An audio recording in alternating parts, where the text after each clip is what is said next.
of Allegiance with me. Pledge allegiance to the flag of the United States of America and to the republic for which it stands, one nation, under God, indivisible, with liberty and justice for all. Thank you. Please be seated. We're going to take item number 3 out of order and make that the first item tonight on the agenda due to the volume of the people in the room and probably the most efficient use of our time tonight. So I'm going to start with number 3, appointments, Chief.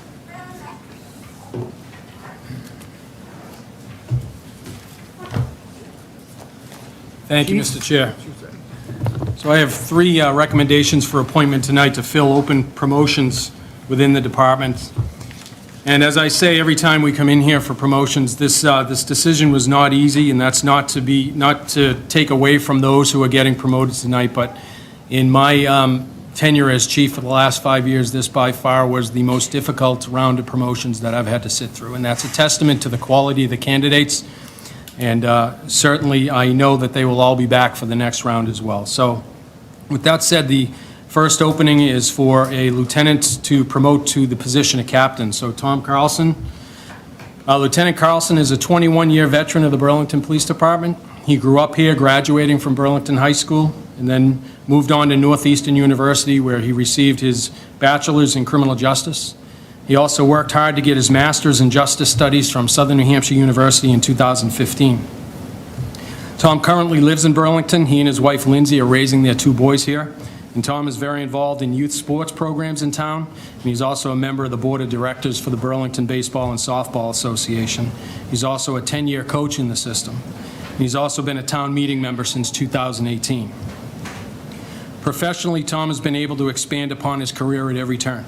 He has served in every major capacity, from line operations, detectives, court liaison, and administration. His vast experiences in his time in patrol as a patrol officer through his various assignments as a supervisor have made him well prepared for advancement to the position of captain, where he will serve as the support services commander. Tom has continuously sought training and has a training resume that has prepared him for every move in his career. He's also had many accolades, letters of recognition, and awards that have transcended the various roles that he has filled. He has served as a patrol officer, field training officer, evidence officer, detective, court liaison officer, patrol supervisor, FTO supervisor, patrol lieutenant, and most recently the support services lieutenant, where he has the responsibility of overseeing our training unit and accreditation unit, among many other duties. All of these duties and assignments, along with his education and experience, have led him to the achievement he's reached tonight with the promotion to captain. Therefore, I respectfully request the appointment of Thomas Carlson to the position of captain within the Burlington Police Department. Mr. Denizio. Thank you, Mr. Chair. First, I just want to echo the sentiments of the chief about the caliber of the candidates. I've been lucky enough to sit in on a lot of the interviews, and the level of expertise and experience blows me away every time. I'm glad the chief is the one that has to give the bad news to the folks that have to receive that, but they'll be hearing good news soon enough, I'm sure, each one of them. So with the chief's recommendation, it's my privilege to promote Tom Carlson to the rank of captain of the Burlington Police Department, effective June 9, 2026, and ask the board to waive their 15-day waiting period. So moved. Second. Moved and seconded. All those in favor? Aye. Opposed, abstained, 5-0. Congratulations, Captain.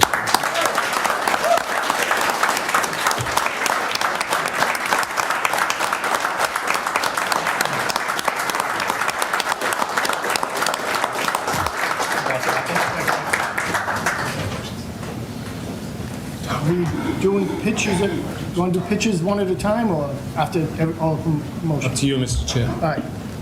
What's the best way do you think, John? We're doing them after. After? Okay, Chief, you're next. Next is position to lieutenant, or promotion to lieutenant. Sergeant Bill Trelligan. He has served with the Burlington Police Department since August of 2008. Prior to this, he was a full-time officer for the Air Police Department for approximately 1 year before coming back to his hometown. Bill graduated from Burlington High School and went on to study criminal justice at UMass Lowell, receiving both his bachelor's and his master's degrees. Bill and his wife Liz are raising their 3 kids here in Burlington.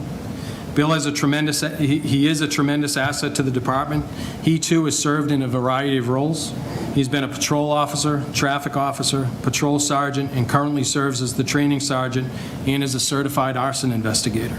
As part of his duties, he is the Assistant Accreditation Manager, and he is also a certified legal instructor for the MPTC, where he teaches criminal law and procedure to new recruits at various academies, as well as veteran in-service programs.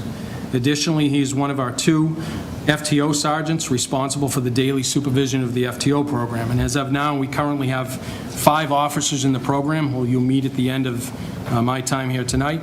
And this requires attention to detail at every level to ensure that those new officers have the required foundation and knowledge prior to being released to solo patrol assignments.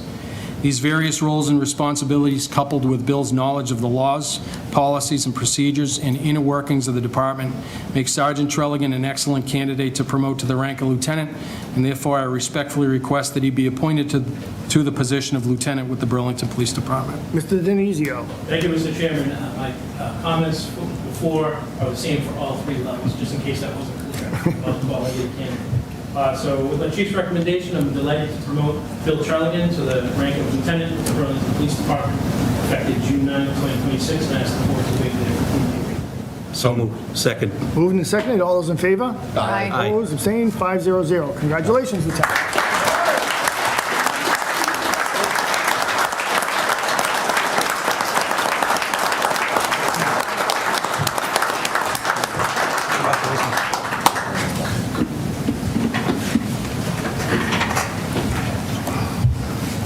Okay, Chief. Mr. Chair, the next promotion is for Sergeant. Officer Dan Main. Officer Main has been with the department since 2018. He's a graduate of the NECC Police Academy. He grew up in Hopedale and graduated from Hopedale High School and then attended Wheelock College in Boston, and earned his bachelor's degree in juvenile justice and math and science. I'm still trying to figure that one out. Dan and his wife Janelle live in Tewksbury, raising their 2 young boys who are all here today. Since his time in Burlington, Dan has been a valued member of our patrol force. He has been a senior field training officer as well as an in-house department instructor in firearms, taser, less lethal, and use of force training. He has also been a key member of NEMLEC and has served on the regional response team, the drone unit, and the SWAT team. He continues to work the evening shift, where he is a senior member of the shift and is a highly respected member to all of his peers, and he is a sought-after resource to all levels of the command staff due to his work ethic and leadership abilities. In addition to his operational experience, Dan has attended various trainings in tactics and leadership, which make him a great choice to promote to sergeant. And based on this, I respectfully request that Officer Main be appointed as sergeant with the Burlington Police Department. Mr. Denizio. Thank you, Mr. Chairman. I want to congratulate and I'm happy to promote Dan Main to the rank of sergeant with the Burlington Police Department, effective June 9, 2026, and ask the board to waive the 15th reading. So moved. Second. Moved and seconded. All those in favor? Aye. Opposed, abstained, 500. Congratulations.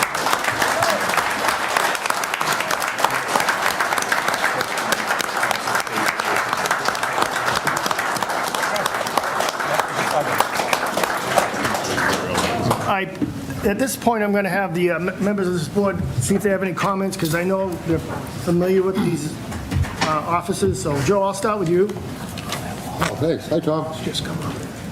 So, no, they're all great guys. I've known a couple of them forever, and I say at every meeting we have, I said, look at the back of the room with all the brass and the silver back there, everything there. The guys are incredible. Everybody shows up to congratulate everybody. It's a well-run organization, and like I always say, it comes from the top. It starts at the top and works its way down.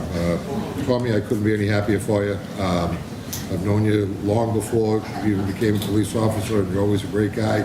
You've matured so much, and it's so great to see your dad come up and your mom from Florida. It's wonderful for them to come up, so I just want to congratulate everybody on their promotions. I think it's great. I think we have an incredible police department. So, that's all. Sarah. Thank you, Mr. Chair. And I will echo Joe's sentiments as well. And I just want to thank our leadership team as well, because I can't imagine this was an easy process, as was stated already. We are lucky to have a fantastic pool of in-house candidates to be moved up along the ranks, and that's what we're doing. And really just appreciate all the efforts, and congratulations to Tommy, to Bill, to Dan.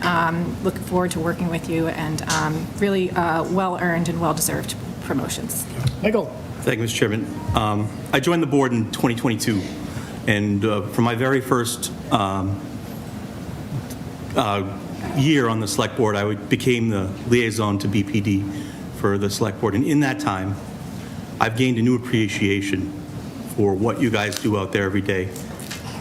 Chief Brown suggested I go on a ride-along, and I didn't know what that was, but I said, okay, and I really learned a lot. And what I'd like to say is I believe that we have the best police department in the Commonwealth, and that is not only a credit to all of you, but to you guys for leadership, for what you do every day. You would do a job that I could never do, and a lot of the stuff you guys do goes unnoticed and unreported and probably underappreciated, and you get taken for granted.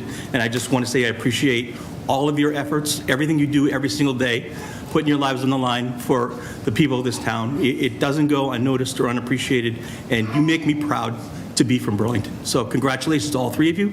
I look forward to continued great things and great success, and thank you, all of you, not only the three that we're celebrating tonight, but all of you for what you do for Burlington. Thank you. Thank you, Mr. Chair. Thank you. Thank you, Mr. Chairman. I've recently been informed that I talk too much, so I can just brief.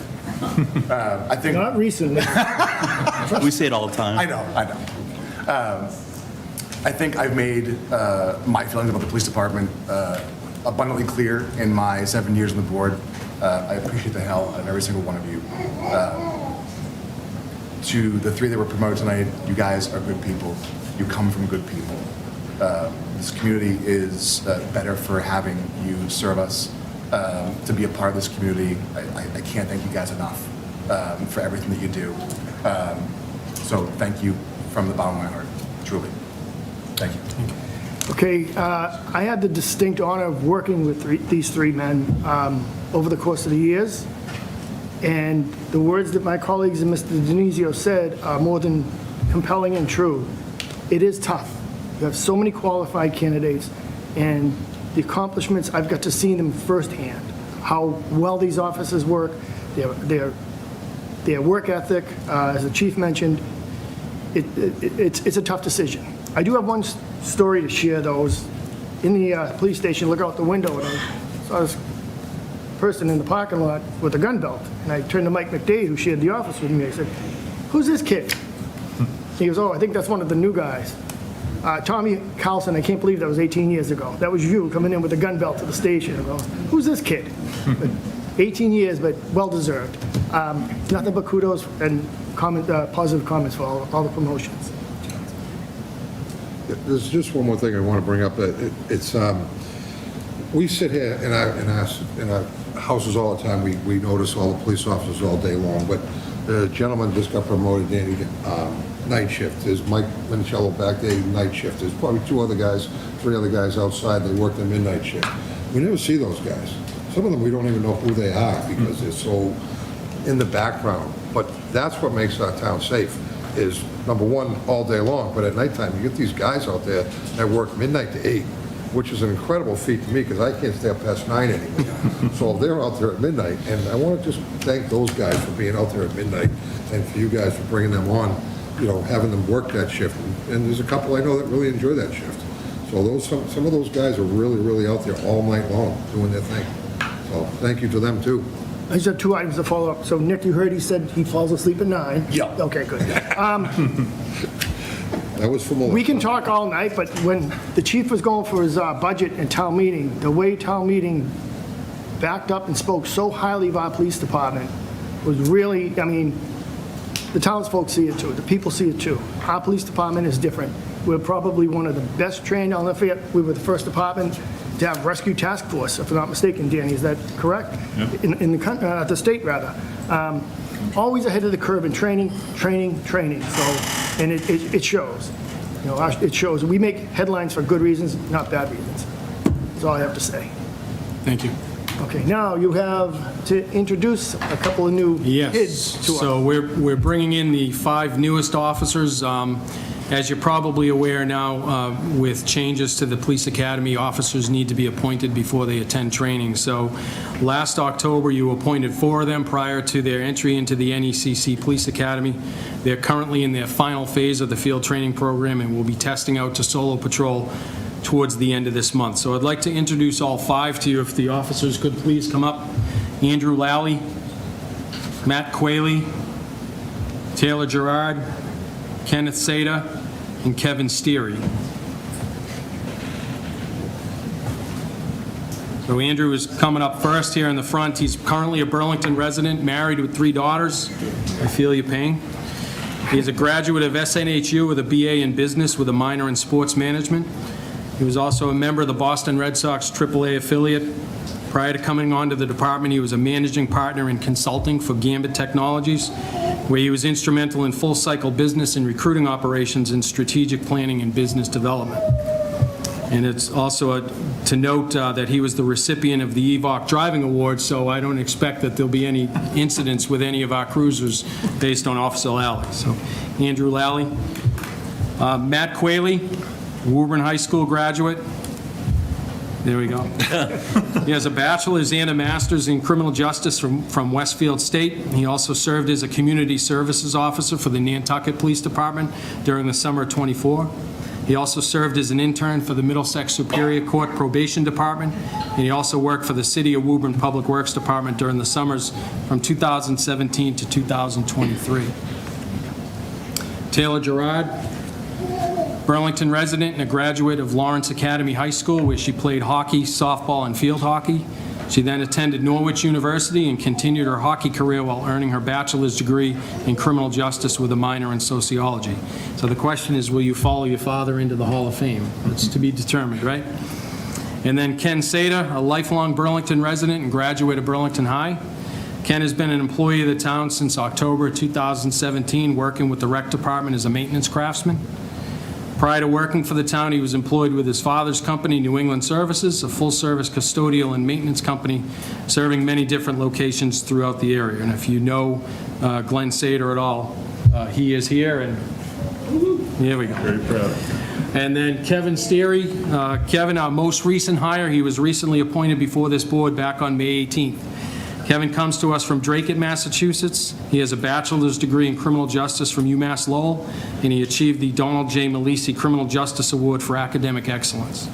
He was a full-time police officer in Dracut since 2022, December of 22, and prior to serving with the Dracut Police, he was a 911 emergency dispatcher for the City of Lowell from 2019 to 2022. He also served as a funeral assistant for the Dracut Funeral Home since 2020. So these are our 5 newest officers. We expect great things. They're already set way above pace for what they're going to achieve here, and I look forward to seeing what they can achieve throughout their career. Thank you, Chief. Mr. Denizio. Thank you, Mr. Chairman. We did already get a chance to promote all these, so I don't have to say their names again, but as someone whose name gets mispronounced all the time, I want to apologize to Mr. Steery when I called him Kevin Steer when I appointed him, so I'll get it right this time, Mr. Steery.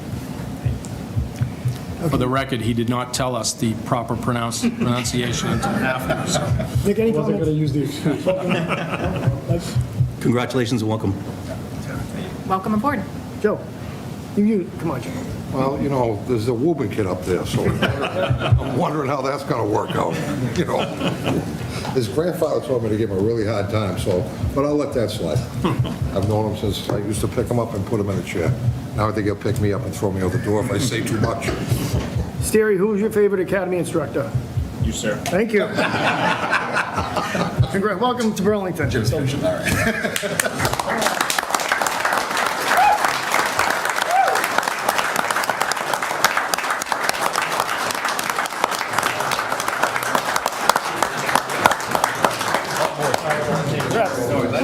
Congratulations. Congrats again. I heard you making a... Congratulations. Congrats, Kenny. Congratulations.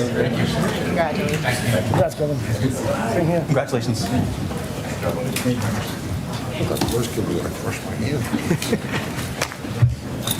Okay, Mr. Denise, are you going to do some pictures up here with the promotions? We can do. Yeah, go ahead, we can try to. Yeah, we'll go. Yeah. Just let them do promotion. Individually or What do we do? Just them? Yeah, just put them in. Just you. Put you guys. Oh, they want them with the board. With the board? Yeah. We're gonna move and then we'll do our. Okay.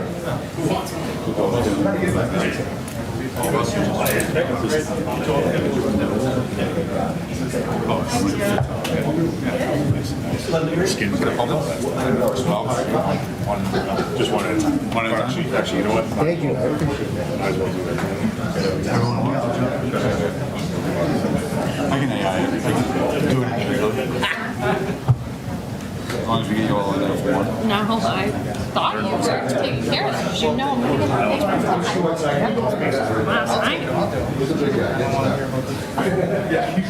Ready, Jimmy?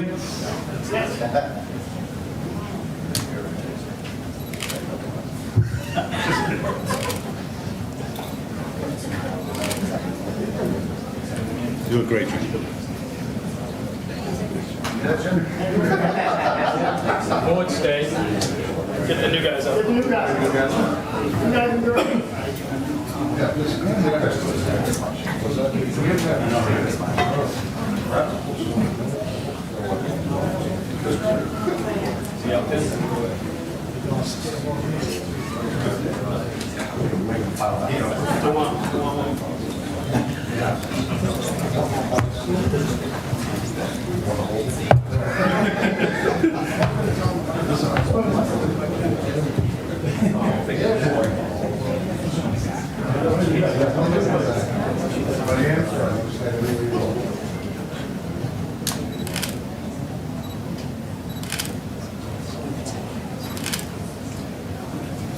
Good.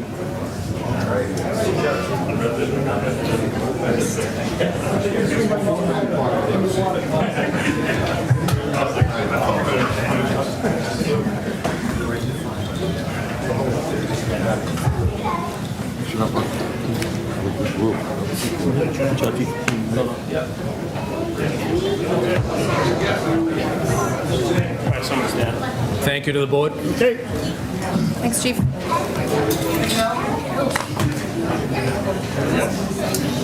We'll be down to Fire Station 2.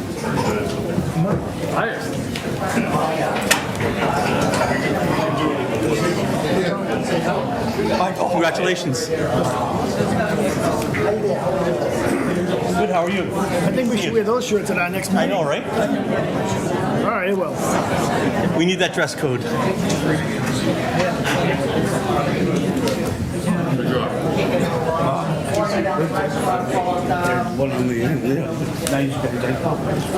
sure you know all these guys.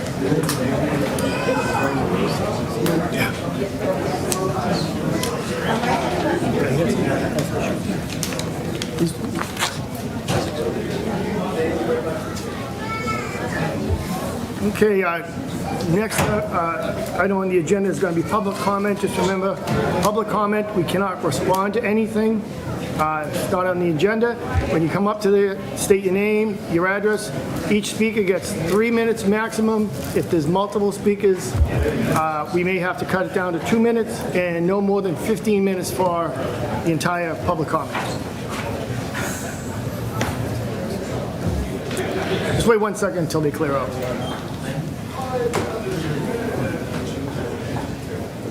Okay, go ahead. You're good. Hi, my name is Alex, and I live in Pine Glen. And I'm here tonight to speak against double utility poles. As we all know, these poles aren't legal. Massachusetts state law already requires utility companies to replace them within 90 days. But because there aren't any consequences when they don't comply, it doesn't happen. And we all have to live with it. These double utility poles are already unlawful. They're unsafe, they're unsightly, and they make Burlington a worse place to live. And we shouldn't accept that. This is our town. These are our streets. It's up to us to fight to make them safe. That means calling and writing to elected officials, campaigning against them, and doing things like speaking at citizens' time. We need to preserve the character of our neighborhoods. Double utility poles spoil the charm of our town. They lower our property values. If someone were to propose them as a brand-new idea, there's no way it would be accepted. Having them here provides zero benefit to residents, decreases safety, and harms Burlington's reputation. There's no reason that any of us should want them in our backyards. Even for people who agree with the mission of utility companies. You can believe in that and still fight for the utility companies to follow the law. Fundamentally, these poles represent the erosion of the rule of law, and we all have the responsibility to make sure that that is not tolerated in our town. Thank you for the time to speak, and thank you in particular to Nick Priest for your work on this issue. Thank you. Anybody else with citizens time? Joanne, come up. Just state your name and address and sign in if you haven't already.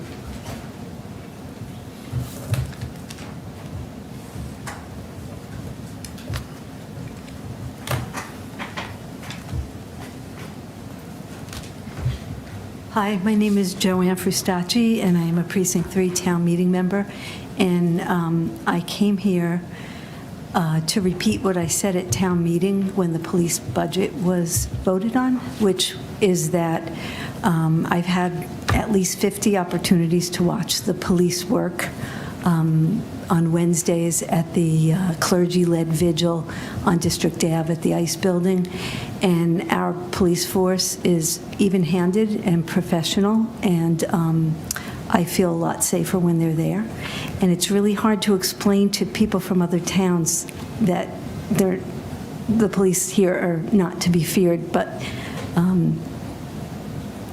I think it's a corrective experience for a lot of people who don't have the same quality police forces in their towns. And then I secondly wanted to just mention that because I am so involved in this issue, I've worked with Mike in particular and a group of people to try to support Burlington in any efforts to provide oversight to that facility, which, as we know from all the press reports, has has treated people inhumanely, and it's well documented in court cases and by lawyers and judges. And I think what I'd like to request, because I've answered 1,000 questions from at least a few hundred people, what has Burlington done? What is Burlington doing? What is Burlington able to do? And everybody's got a cousin or a brother who's a lawyer, and they have lots of suggestions for us. But I am privileged to know all the efforts that have been made. They've been considerable, and I would respectfully request that that be an agenda item so that we can represent the good work that has gone into this issue. Thank you. Thank you, Joanne. Anybody else here for citizens, public participation? All right, seeing none, we'll move on to the next item on the agenda. Item number 4, approval, people helping people.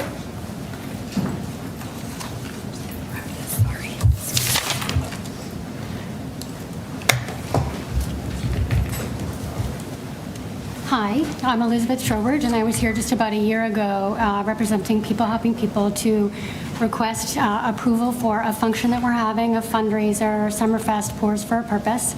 So we're looking to get a weeknight rental of the Grandview Tavern as well as a one-day liquor license. I'm Kim Trainer. I'm on the board as well, People Helping People. And the event last year was such a big success that we want to continue it again this year. So we'd like to open it to questions. We can tell you a little bit more about the event if you like. Nick, I'll start with you. Yeah, I have no questions. Obviously, we'd love for you to take the time to talk about the event and let folks know who are listening, or if, I know the Burlington Buzz always, reports on stuff as well. And BCAT. Get the word out, not obviously BCAT, yep. But I have no questions. We were approved last year. I think this is a great event. Okay. Michael? Thank you, Mr. Chairman. No questions. It's a great event, great cause, win-win. Look forward to it this year. Wish you the best of luck on a successful event. Thank you. Sarah? Thank you, Mr. Chair. I was unfortunately not able to make it last year. I really wanted to, and I'm hoping to make it this year. Can you tell us a little bit about, was that last year the first year or the second year? First. It was the first year, yeah. So this year it's July 16th, and it's 4:30 to 7:30. And what started out as a beer tasting and expanded a little bit. So we have 4 confirmed vendors with a 5th one. We provided the COAs and all the information for that. And they give you a little taste of what they sell. They're mostly local vendors. People had a really good time. It was much more successful, actually, than we expected it to be in the first year. A lot of community involvement. People stayed the whole evening. They talked to each other, and we were able to talk about what we do at People Helping People. So it wasn't just come in, have a drink, and leave. We really were able to mingle and tell people a little bit about what we're trying to do for our clients in Burlington. Great, and was the main fundraising through ticket sales? It was a combination of ticket sales and raffle baskets. So we had maybe 20 raffle baskets. They're valued anywhere between $75 and $100, and people put their names in there and win. So we'll have that again. We did a silent auction that didn't go very well, so we won't be doing that next year. So it's a combination of those two. Okay, great. I have no questions. Very, very supportive of this. I guess my only thing is, as me and the chair were talking about ways to sort of streamline the approval process on certain agenda items that pop up over and over, and this maybe is for administration.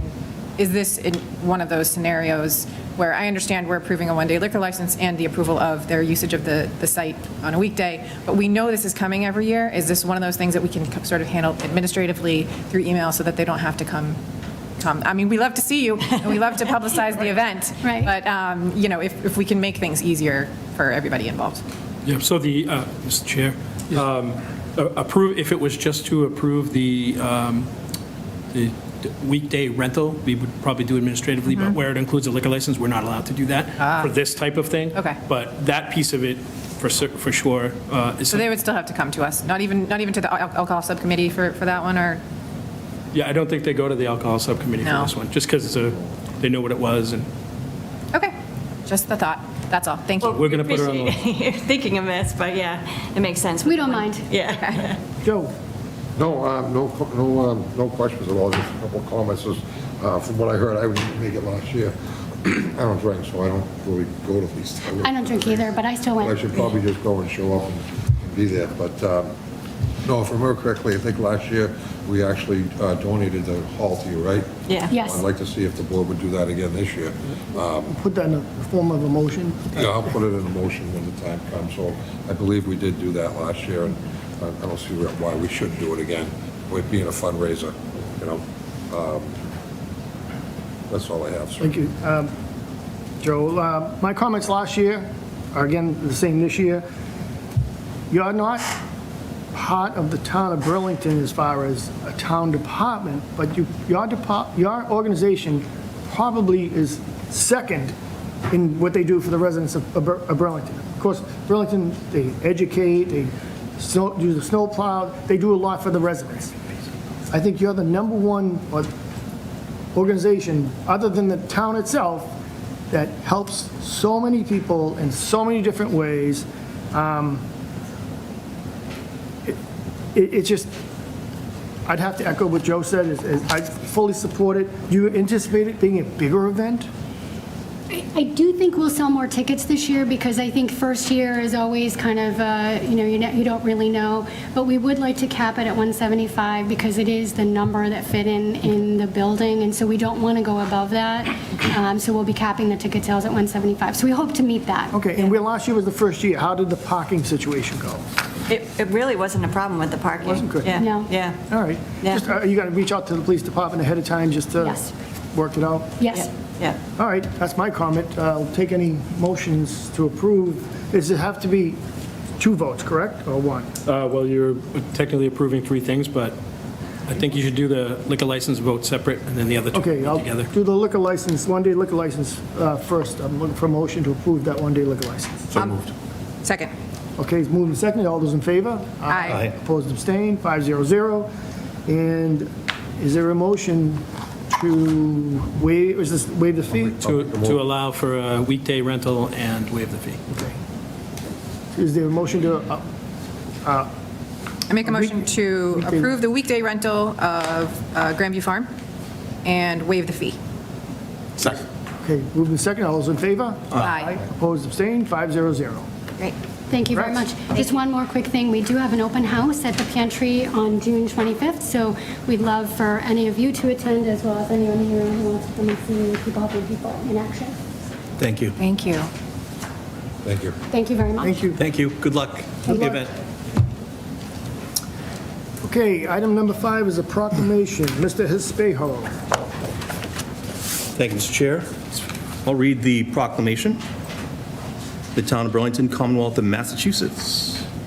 Whereas, the Town of Burlington supports the rights of every citizen to experience equality, and freedom from discrimination, welcomes people of diverse backgrounds, and believes a diverse population leads to a more vibrant community, and whereas all people, regardless of age, color, disability, gender identity, marital status, national origin, race, religion, sexual orientation, or socio-economic background, have the right to be treated on the basis of their intrinsic value as human beings, and whereas the lesbian, gay, bisexual, transgender, queer, intersex, asexual, LGBTQIA+ communities offer many valuable contributions to the cultural, academic, civic, artistic, social, and economic successes of the town of Burlington. And whereas, in support of Burlington's LGBTQIA+ members, groups, and leadership in promoting diversity and inclusivity, and our own commitment to eradicate prejudice and discrimination everywhere, therefore, the Selectmen hereby proclaim the month of June 2026 as Pride Month in the town of Burlington and encourage all residents to reflect on the difficult work for equality that LGBTQIA+ members face and to celebrate their valuable contributions to our community. Signed, the Burlington Select Board. Thank you, Mr. Hispejo. Okay. Can I make a comment on that? Absolutely. I just wanted to publicize a few things around Pride happening in Burlington. So this Saturday, the June 13th, from 11 a.m. to 2 p.m. is Leo's Pride event on the Burlington Common. This is a few years old. This has happened for the past few years, and I have to say it's every year becoming one of my favorite events on the Common, and we have a lot of cool events on the Common. So really encourage everyone to, if you can, attend, even if it's just for 5-10 minutes, to check it out. It's just great music, great vibes.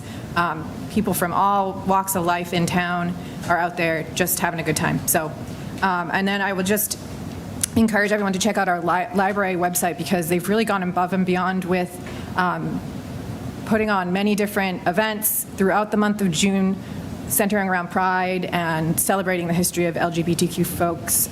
So just check out the website for that. They've really gone above and beyond their work, and they always are very inclusive for every year. But I really just praise them for that. So that's all. Thanks. Anybody, board members have a comment? Or no? Okay. All right, very good. Thank you for that, Sarah. Now, item number 6, public hearing, all alcohol license, Eggholic 10 Wall Street. It's a public hearing. The hearing has been opened. It's been continued, so I'll have the presenters come up and fill us in on what's going on. Want me to sit here? Yes, please. Introduce Just yourself. introduce yourself for the record. Good evening, members of the Select Board. My name is Attorney Aldo Cipriano with offices in the city of Marlborough, and I'm representing the applicant in this matter. We regret that it took so long to get us to this point, but I was limited in my ability to represent for a while. And I want to thank your staff and your building commissioner for assisting us throughout this to get it all straight before your board. In that regard, right now, the applicant holds a food permit with the town and is seeking an all-alcoholic permit for liquor and at the 10 Wall Street location. And we believe that we have filed everything necessary to have the board consider that application. The hours are going to more be family hours, not late-night hours, which would be from 11 in the morning till not later than 10 at night. It wants to remain a family-style restaurant. Basically, that's the overview. I'm glad to answer any questions you may have. Okay. Sarah, I'll start with you. Any questions? No questions. Joe? Questions? Nick? this go before the alcohol subcommittee? Yeah, that's, we're going to ask that. That's why, okay, so there was nothing, Oh, I'm not on it. I am. Mike is. did you guys talk with them? Everything was It's the cool? same. Yeah, Everything's good with it. is what it is, yeah, okay. Yeah, it was good. Okay, yeah, as long as the paperwork's good, I don't see an issue with it. No, part of the alcohol subcommittee, we met him, everything looks good, no issues. Thank you, Mr. Chairman. And my wife and I eat there every now and then, and the food is phenomenal, so no issues here at all.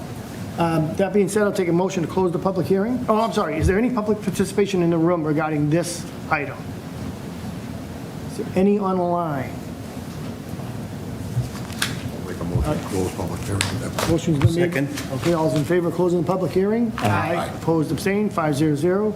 Looking for a motion to approve the all-new all-alcohol license for Acolic 10 Wall Street. So moved. Second. Moved and seconded, all those in favor? Aye. Opposed, abstained, 500. Thank you, members. Thank you. Thank you. Thank you for coming. Appreciate it. Okay.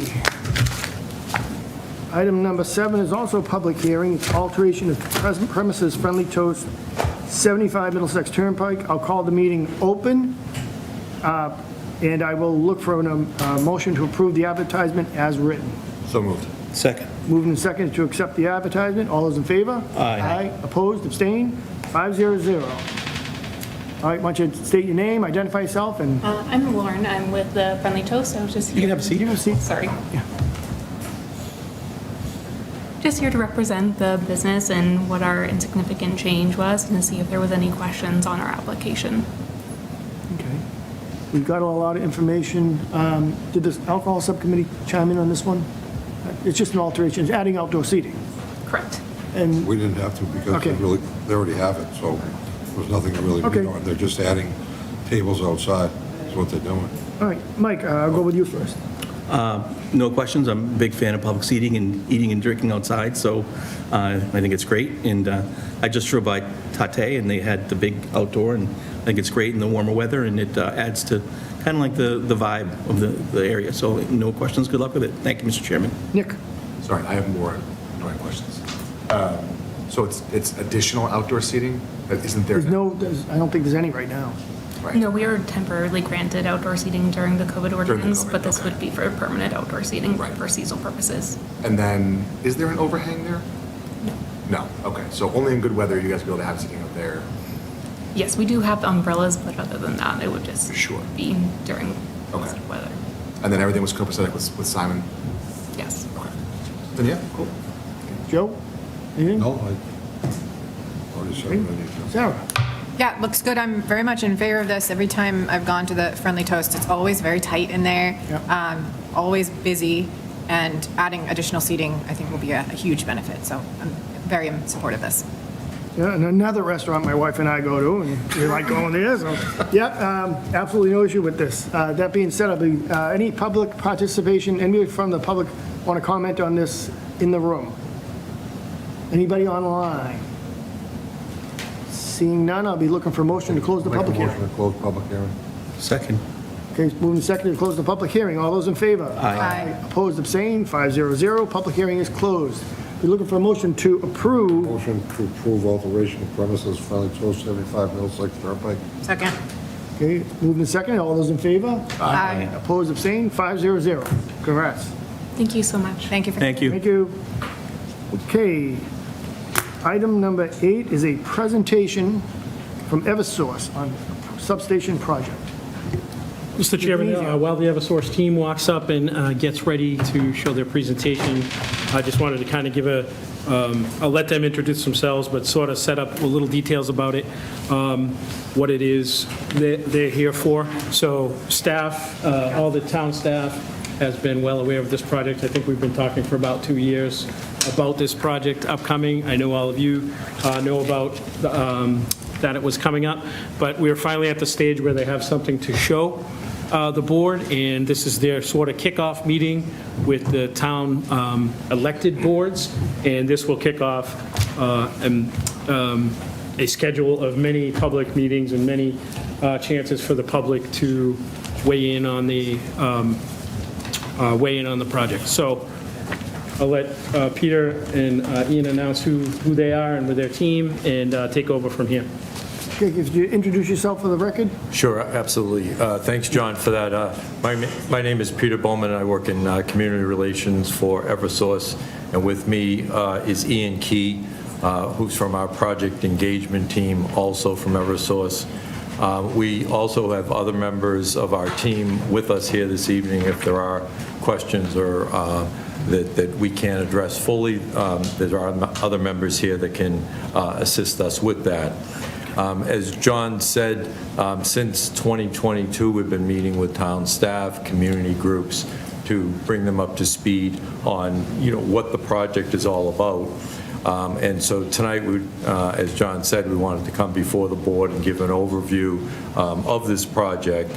Eversource plans to file this project under a new state filing process. The 2024 Climate Act establishes a consolidated process before the EFSB, or the Energy Facility Siting Board, and that permit process is inclusive of all state and local permits that are required for a project.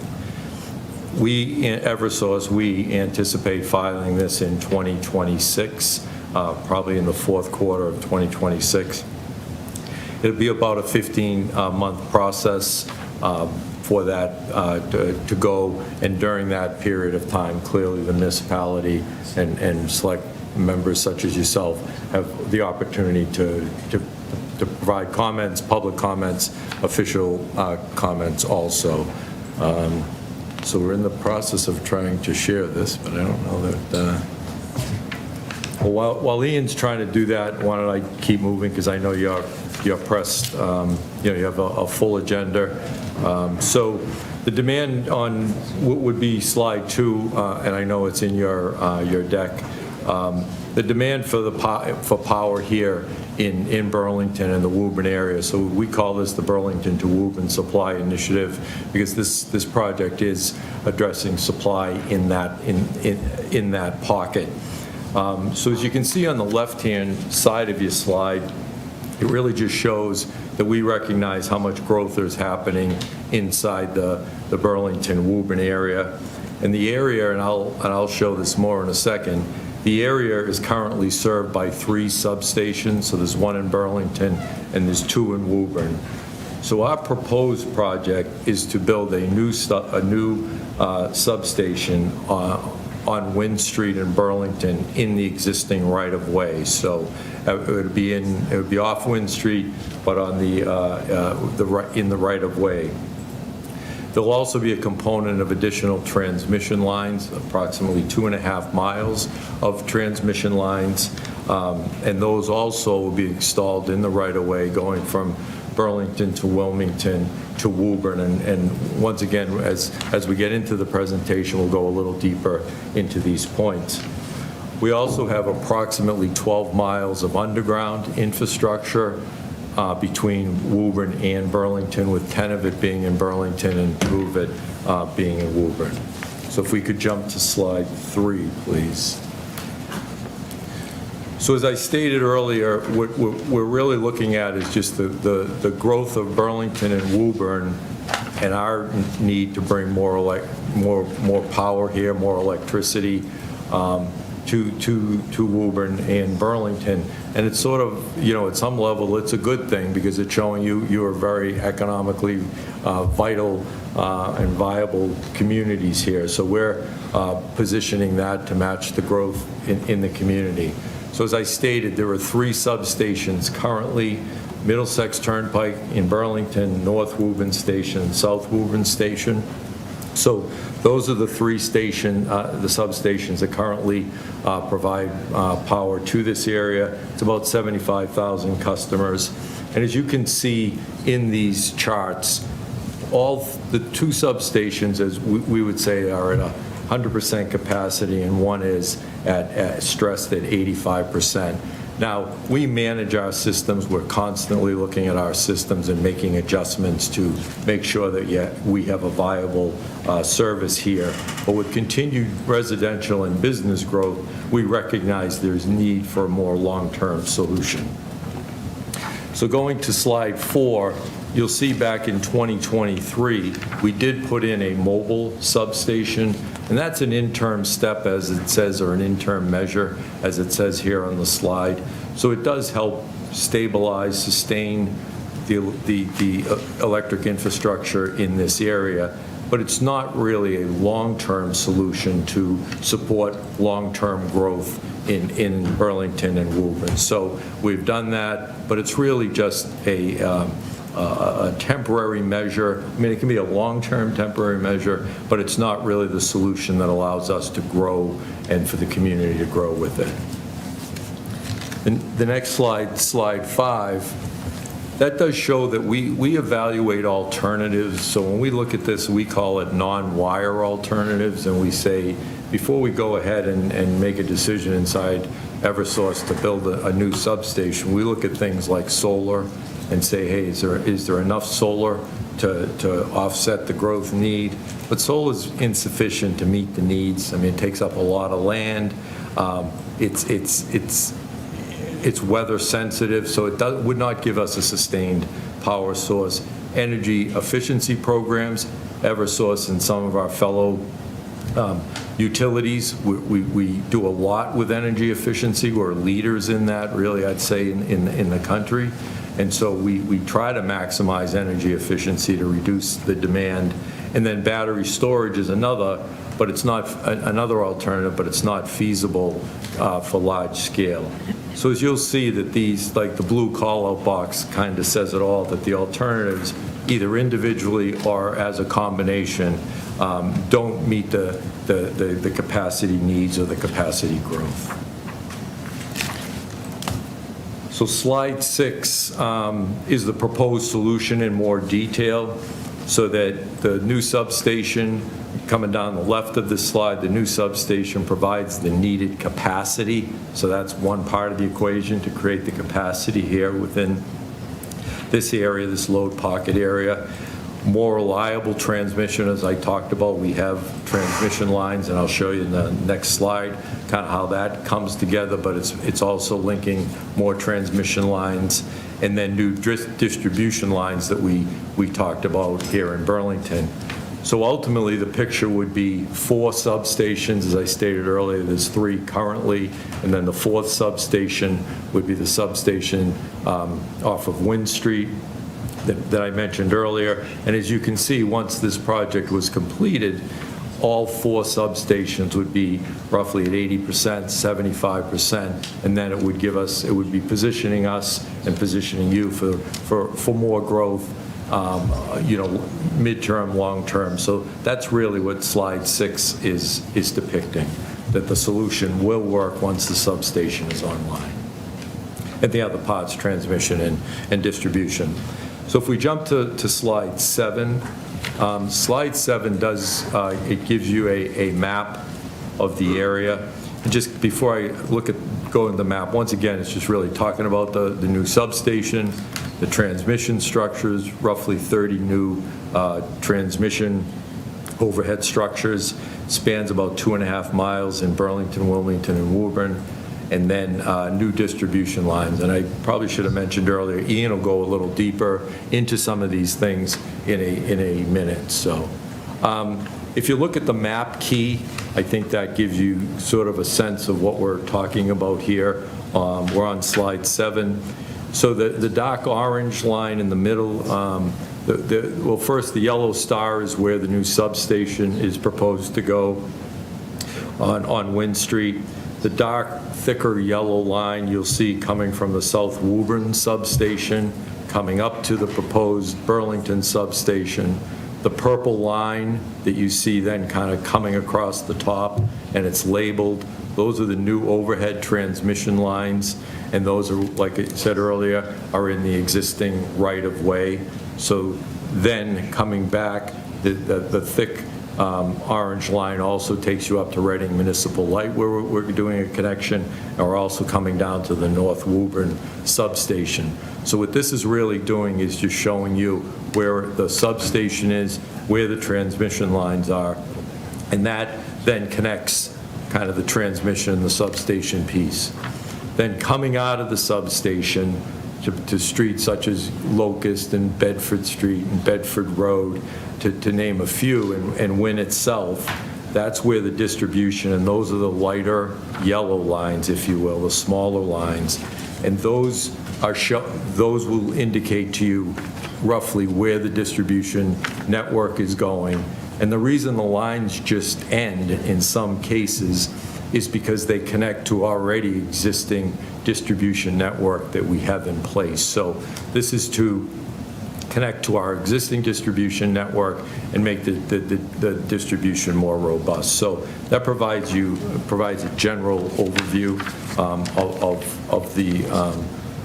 of the map, if you will, or of the network we propose here. Slide 8, just talking like how we look at potential locations of a new substation, how we identify it, how we review it. I mean, there's a lot of words on this, but basically we're identifying the needs, as I talked about earlier, the community needs, the electric needs. We have early coordination, as we said, we talked back in 2022 to municipal officials. We explore potential sites, responsibly. Then we get into a real evaluation process where you begin to really look at the sites and you evaluate them and you refine those potential sites. And you continue the outreach and the engagement and things of that nature, and you really try to align with an ideal site. And we really need to pick a site that works. So a substation has to be in where the pocket is, where the load pocket need is. So that's where we ultimately, kind of landed on the Wynn Street location after you do that analysis. Jumping to the next, jumping to slide 9, this also just takes it a little bit further down in the site selection process on the substations themselves. We initially looked at 60 sites, brought it down to about 11. Then we identified 2 top sites, Wynn Street and Margaret Street, and those were both Eversource-owned properties. And as I've said a few times, we ultimately settled on the Wynn Street property. The previous town administrator, I believe, had brought Corporate Drive as a location that he wanted us to, or the town wanted us to look at. But as we looked at all of the puts and takes on this, the proposed location we selected was due to lesser community impact and really constructability challenges. So when we do and identify a substation, we need to ultimately know it's constructible. And that map here just kind of highlights some of those different sites. The last page that before I turn it over to Ian, is kind of the route selection process.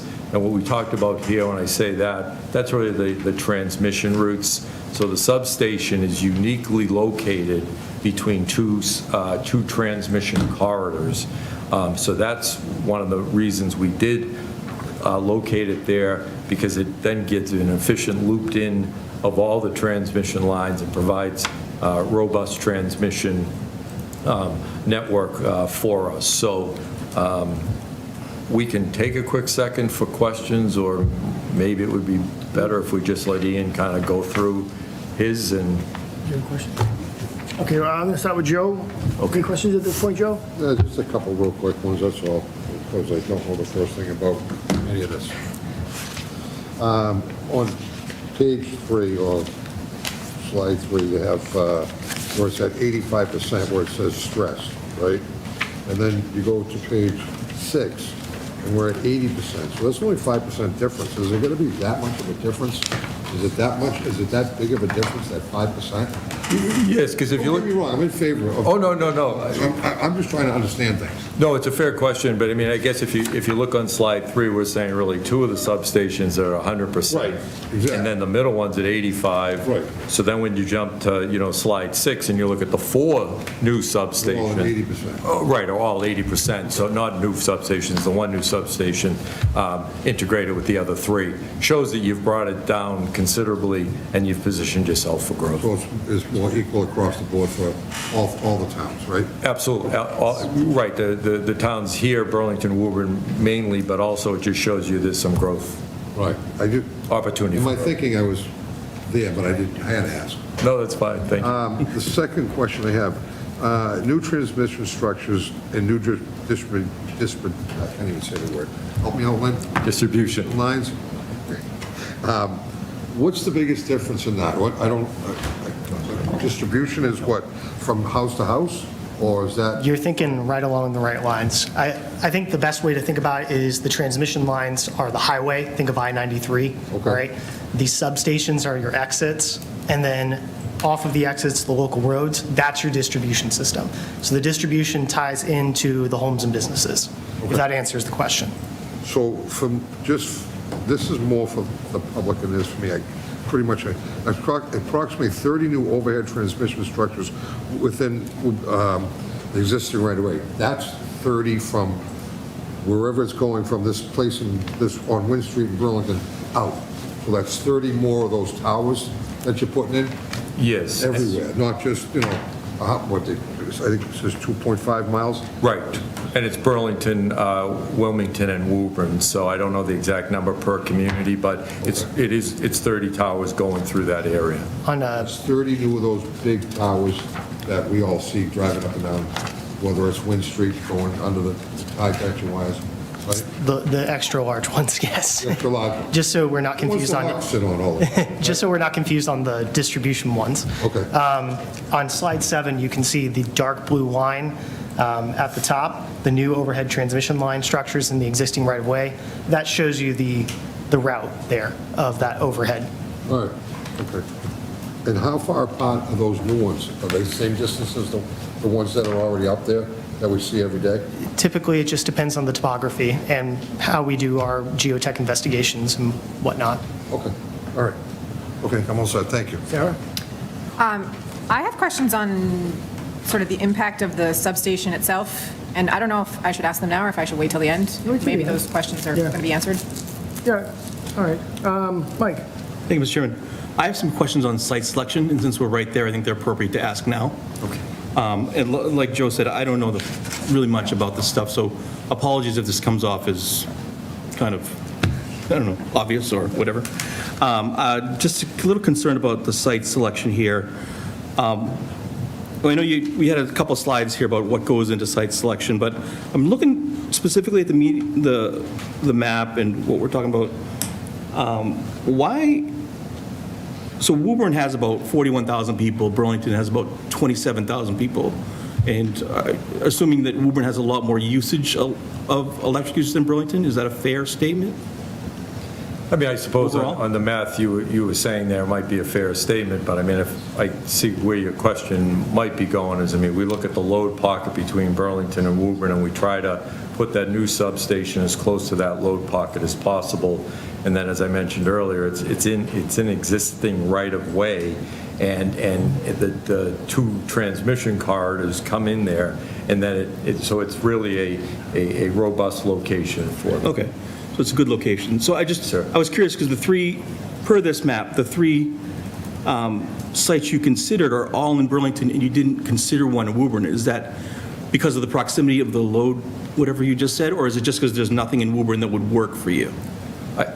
I mean, I think what we do, like I said earlier, we look at about 60 sites and we evaluate them across, and then we just through a very detailed evaluation and scoring, kind of a scoring process. Then we score the sites and try to find the best one.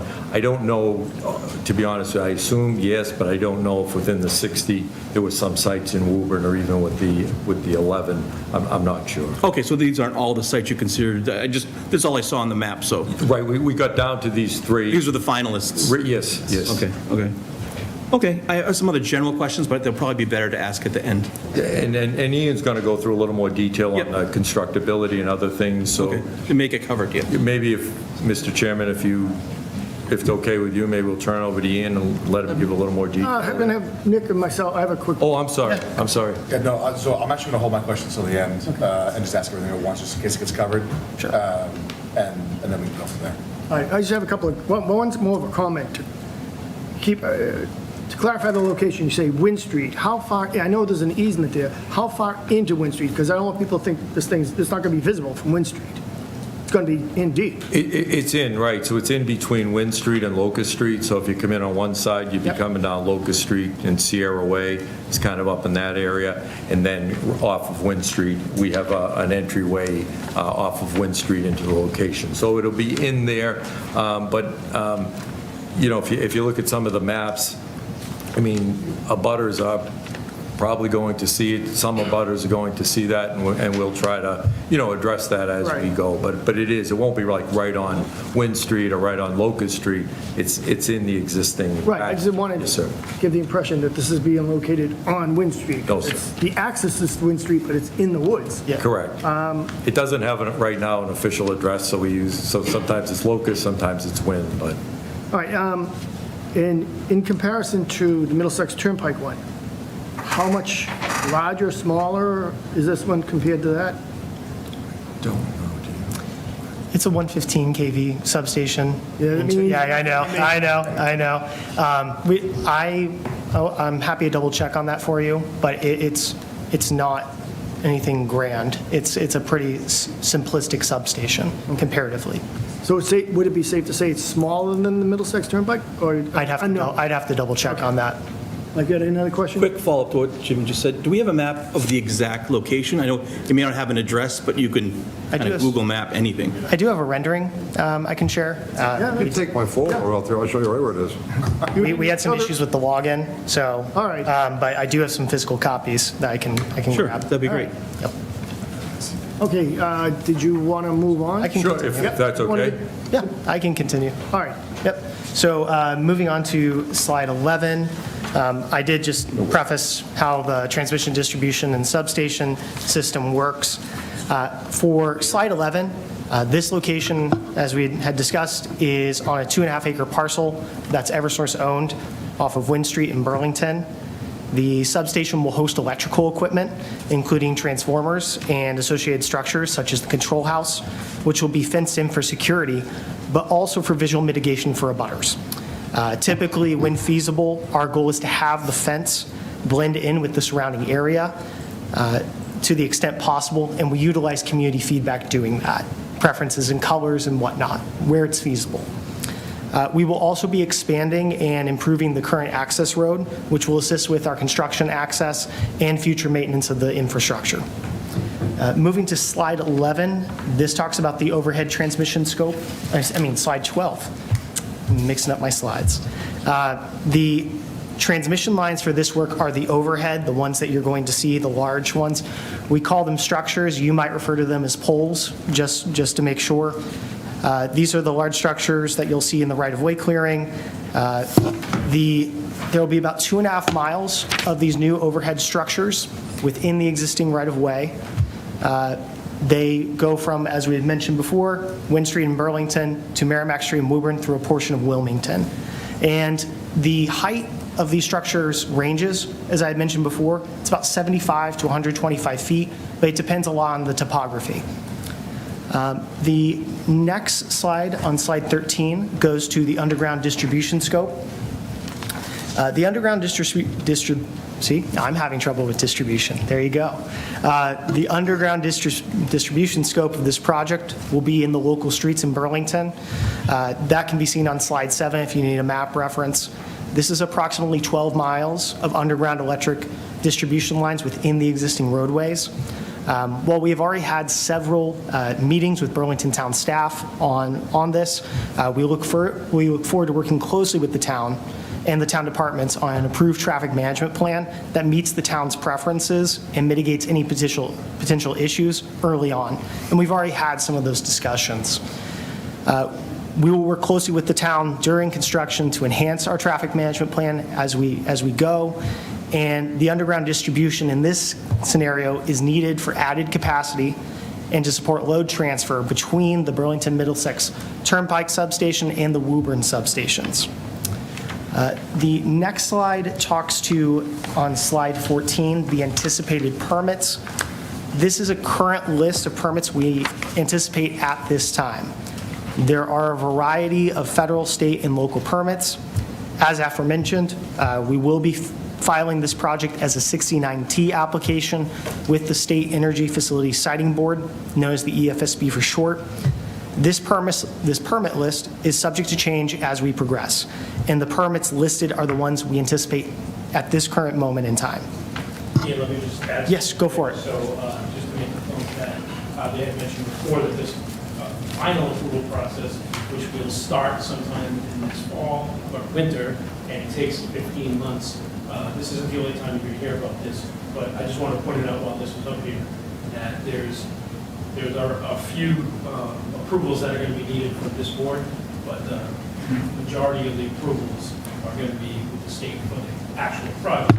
The stuff that's happening here now, the street opening, stuff like that, will still come to this board. And they'll be back multiple times before then. But I just wanted to, for anybody that saw this and said, well, it's not a whole lot of say we have in this matter, but. Mr. Miranda, you had a question? Just really quick, so I'm just looking at all the stuff, and the presentation is great. But, so once this starts, as far as like the ground digging, if it gets through the state and all that, what are we looking at? Like a year, 2 years, 3 years, 6 months? Yeah, it's a good question. 6 months would be great, wouldn't it? Well, I mean, I think the substation itself, we looked at and said that might be a couple of years to build out the substation, roughly speaking. The distribution network, I mean, I think as John said, we're going to work with the community on doing that and coordinate that. So we don't really have we'll likely file in 2026 and then hopefully have approval in 2028. And then, third, fourth quarter maybe of 2028, we would start construction. And that would go a couple of years, if you will, on the substation and the transmission lines. And then the distribution, we're out in your streets. We've already been working with the DPW director, Tom Hayes, the town engineer. So we'd work with them to try to coordinate things. So I can't really put an end time, but clearly, as John was saying earlier, it would be a lot of, coordination and work with the community. Let me just go with this. This is where my head was going with this. So we're talking a couple of years out and this kind of stuff. This board's going to change. Right? Tom Hayes is going to leave. So we have a bunch of people in town that won't be here to discuss all this. So this is very big for us. We need the power. We definitely need the power for all the businesses that we have here in Burlington. But it's a matter of getting this thing done so that we can provide the power to the new structures or whatever's coming to town for us. And this board's going to change 2 or 3 times over by the time it's over. So something to think about. Mike, you had a question? Thank you, Mr. Chairman. I just follow up for Mr. Nizio.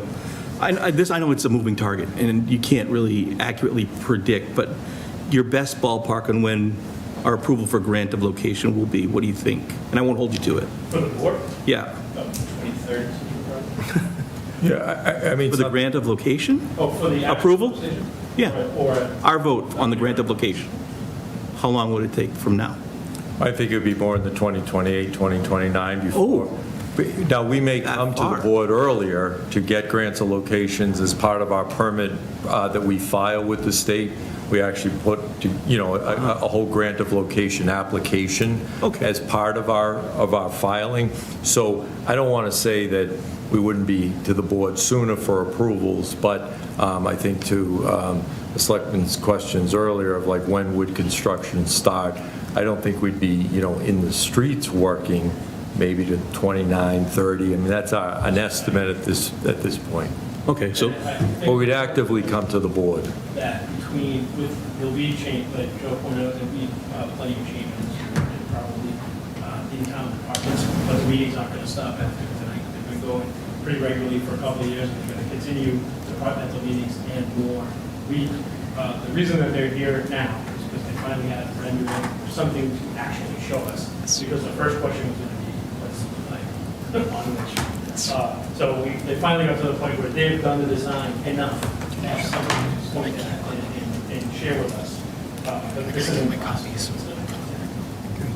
Mike? Yeah, just a quick comment. That makes me feel a lot better that this is going to be a long process. We're talking 5-6 years.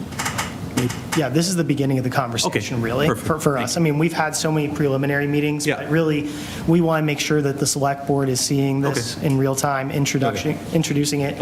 I do think one of the other concerns is abutters, right?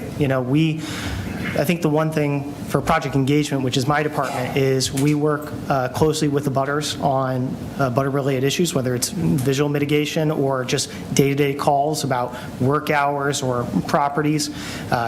We have a project hotline and a project website throughout with our projects.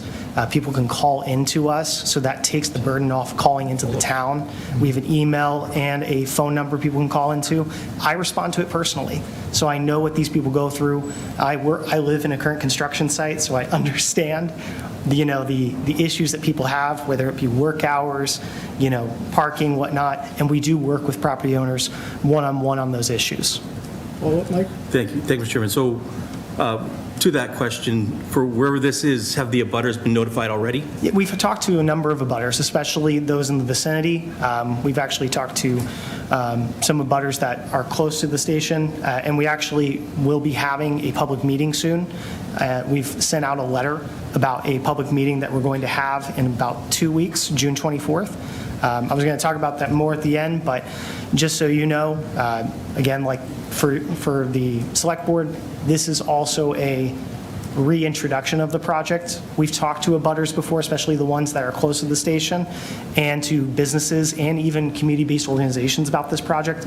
We've actually had over 75 meetings in the last 4 years with this work, not just the town, but also those organizations that I mentioned. So it's a comprehensive effort from our standpoint, and a lot of our planning brings abutters in mind, and businesses and community organizations. Thank you, Mr. Chairman. So you say you spoke to a lot of abutters. Have all of the abutters been notified? We did. We have notified them of public All of them? meetings. Yes, Okay. with a letter. With a letter. Great. Yes. Thank you. We do an abutters list. Thank you. Sarah? I just am curious, what counts as an abutter when you don't, Yeah. there's a legal definition for abutter, and that's quite narrow. So I just want to make sure that it's widened the scope of what an abutter is in this aspect. So like Locust, Wynn, what's that other place? Sierra. Pearson, Sierra, yeah, like there's a whole lot Yes, of. so we go by the state's guidance on that. It's about quarter-mile radius approximately, and also think that along the distribution routes as well. So it's not just the substation that we're notifying, we're also notifying the distribution areas as well, so that people can know about this work. And we've already had these preliminary conversations, dating back to 2021 about this project. So we have tried to lay the groundwork as much as possible. Okay, and can I ask what the notification looks like? Yes, we have a copy. We did send it to town staff, and we're happy to share that. Okay, because I might just toss it in the recycling if I didn't know exactly what it was, so I just want to make sure that people are aware. Yeah, and you'll also see us out in the community in the next coming days. We're going to be doing some lit drops, just so people are extra aware of it. We'll be working and trying to get the Burlington Buzz to get the word out and other local media. So, we're trying to make sure people know. I will say, you guys are very close with your communities. We encourage your attendance and also, staff and your connection with your wards, I should say. Have you reached out to BCAT as well as the Buzz? BCAT? Yes. I believe we have that as well. Have you reached out to Laura, our communications officer? I believe so. I'd have to double check. And I think that's a good thing, and we would do that because, as Ian said, the first public meeting's coming up on June 24th, and I think to, Selectwoman Cawley's question, we want to make sure this is promoted, and we will do everything in our power to promote that and work with the communication. So that's a good point, Mr. Chairman, and we'll make sure we do that. Any other questions before they move on to their presentation? All right. We're almost done, we swear. What slide are you on? The slide, slide 15.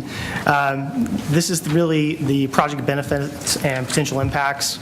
This project, as we had talked about, provides several key benefits, such as improved reliability of the grid and boosted capacity for the area. These improvements enable economic development and support electrification efforts, and this aligns with the state's climate goals. The project will also improve distribution reliability and outage performance by shortening the supply length, which will provide more restoration capabilities. And this will also help reduce extreme outage risk by improving the overall transmission system. The next slide talks to the proposed avoidance, minimization, and mitigation. We follow a best management practices manual, which comes from our wealth of experience on projects. I think it wouldn't come as a shock that we've had several projects similar to this that have come our way. Please know that this project, as is designed, is meant to avoid and minimize wetland and waterway resource impacts to the maximum extent practicable. And we will work closely with the town on restoration plans and have already had some preliminary conversations with town departments on those plans. The next, I'm going to condense the 17, 18, and 19 slides. These are more environmental slides. Just know that Eversource has a dedicated environmental team that identifies potential issues early on and helps design projects using these resources to minimize our presence and impact to environmentally sensitive areas. This includes a cumulative impact analysis on slide 18. It's a comprehensive assessment of potential community environmental impacts associated with the project. When we identify adverse effects, our environmental team will use remedial actions when feasible to avoid, minimize, and mitigate any project-related impacts. And then the last slide is slide 20. As I had mentioned, we've had a number of meetings. We look forward to many more. This is, again, the beginning of our conversation and really just an introduction. I know John and us have had a lot of meetings already, but we are committed to staying active. Our outreach is going to continue through the lifespan of this project. So, our work doesn't end here or in the middle of the project. Our hotline's going to remain open. We're going to be available through the end. And I think that's important for abutters to know that. Residents and stakeholders, like I said, can call the hotline. And I did just also want to mention we are going to be involved in the community in person as well. We were at the Burlington Touch a Truck event where we were able to talk to residents about the proposed work. We're going to be at Woburns Flag Day talking about the proposed work. And then I mentioned the public meeting. It is a hybrid public meeting, so people can make sure it's accessible, whether you have a long work day or can come in person. We want to meet that. And just know, too, we do translate a lot of our materials so that people can access our information. And we will also have translators there, Spanish and Portuguese in this instance. And we use the state's environmental justice map to identify those languages. With that, I have nothing else. And thank you so much for your time and patience with this. Nick, final questions? Or? Fine, yeah, I'll start my list. First off, thank you guys for... You get 3 minutes. 3 minutes? No, I have quite a few questions. Hopefully none of them are hardballs. First off, thank you guys for coming in. I had the opportunity to sit down with Peter 2 months ago, right? To have a conversation about this and about double poles, which I thought was great. Eversource is being a great partner in getting that problem solved. Just want to state that, although not allow that to overshadow this conversation. So questions. Back at the beginning, we talked about the distribution of loads across the different stations, right? We've got 2 at, over 100% capacity, 1 at 85% capacity. Does that account for the mobile station that's helping offload capacity, or is that just the current capacity of these 3 substations? Current. We have our system planning. So not counting the mobile substation? That's correct, yes. Okay. And so when we go ahead and bring this 4th one online, right, everything magically comes back into the green, which is great. We Can want you just identify yourself first before you... Shakir Iqbal with Eversource and System Planning. Awesome. First, and thank you all for being here. Everyone from Eversource. I appreciate everyone coming out. So we have these 4 new substations, which now everything goes back into the green, right? What kind of capacity growth over time these 4 new substations, not 4 new, but this new distribution of load account for? So are we going to say, okay, great, 3 are at 80, 1's at 75, and over the next 15 years, we don't see us reaching 90 across the board? Or is there a growth model for you guys that says in 5 years, we're going to have to do another substation in Billerica, right? Or what does that look like forecasting-wise for you guys? Forecasting, the company does this for 10 years, and this is based on that forecasting trend that we saw is where this project was proposed. So we would do this every year. Every year. Yeah. Yeah, so just to, and so every year you're re-looking at 10 years out Yes. to determine where additional power resources are required. Forecasting is there, and also the component of what step loads that we are seeing. Also, there is also an electrification aspect on the policy drivers that, that would show us the trend Sure. in these respective areas. So, for example, if in 2030, after you guys hopefully get all your approvals and you start to bring, equipment in, Bill Rickard goes, you know what, we're going to put a data center in town, right? It's going to drastically shift the water and electrical needs, right, of the region. You guys will know at that point and be forecasting for the needs of the area. And it won't be like, oh, suddenly 5 years out, we're blown through 100% across 4 of these, now everyone's panicking. Yeah, so we definitely work with the customers upfront on their planning phase, but when we are considering any forecasting, we are actually considering an actual application that has been submitted to the company, so that goes into our forecasting aspect. And the other things that we will look at that point would be for any additional customer would be on the distribution side, what are the possibilities of interconnecting that particular customer from those, because in an area, it's not only one station that feeds one particular area completely. There are multiple stations that are coming in. So we will look at that diversity of feeders and see how do we adequately serve that customer. Excellent. Sticking on that topic for a second around distribution and people served or areas served. And this is a question, Peter, I had originally asked you that was going to come up, and this is coming from me. Is one of the biggest complaints I hear from folks, really what it feels like is across town from me, is that they're constantly losing power, right? And so, obviously, we serve the people of Burlington. One of my biggest questions is that under this new model of 4 substations, will the people of Burlington experience less power outages? Obviously, weather pending, storm pending, things like that. Yes, so we will, as part of our EFSB filing, we will definitely be doing some assessment on the new distribution lines or this load transfer that will be happening as part of building this one station. We would be running simulation to understand what that safety and reliability aspect looks like. Obviously, when we are building new lines or doing this new work, we are already taking into consideration our standard equipment. So on distribution aspect, what is the conductor size, what is the load in that area? So based on that, improving reliability is going to be very important for us in this area. Excellent, thank you. Okay, that was my first question. Who it serves, excellent. All right, jumping ahead. Visual mitigation, especially in the winter time, right? This is obviously going to come up a lot for neighbors. I'd love to obviously see, I think we all would obviously renderings of what it looks like, where it's going, and how many of those overhead larger towers are going to wind up in Burlington of the 30, right? And, if there's anything that can be done around, like, especially in the wintertime, right, when those trees go bare, all those neighborhoods that tend to, touch where you're coming through, how you guys are going to handle that. Yeah, so visual mitigation is something that we work consistently with the community, whether it's the fence color, preferences on whatnot, but we do have to comply with certain regulations to ensure that we're conforming with the substation standards. I will say when it comes to the corridor mitigation, we do work with property owners, whether that's, planting or whatever we can do. Past experience has shown we can help with mitigation through, planting and whatnot. It just depends on the circumstances. Sure. But I will say that is something that we plan to actively work with the butters on as we progress, and is something that we've already had some conversations on, and we would, of course, bring in the town with those conversations as we move on. Awesome. Yeah. I think the idea of planting is awesome. Something evergreen, obviously.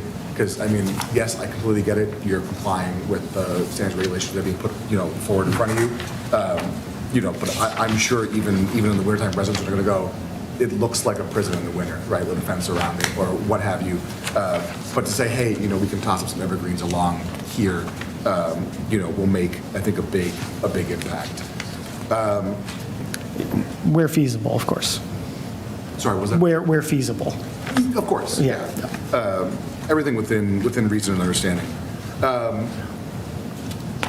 stormwater runoff, I noticed that it mentioned it was going to impact that. What does that look like for you guys? We do conduct erosion and sedimentation controls. Our environmental team handles that. I don't know if I can talk to specifics. I will say, We could bring somebody up to answer that a little bit more, Dave. If someone wants to go in a little bit of detail, that'd be great. Just introduce yourself for the board. Hi, good evening. My name is David Hallowell. I'm the environmental and siting consultant on the project.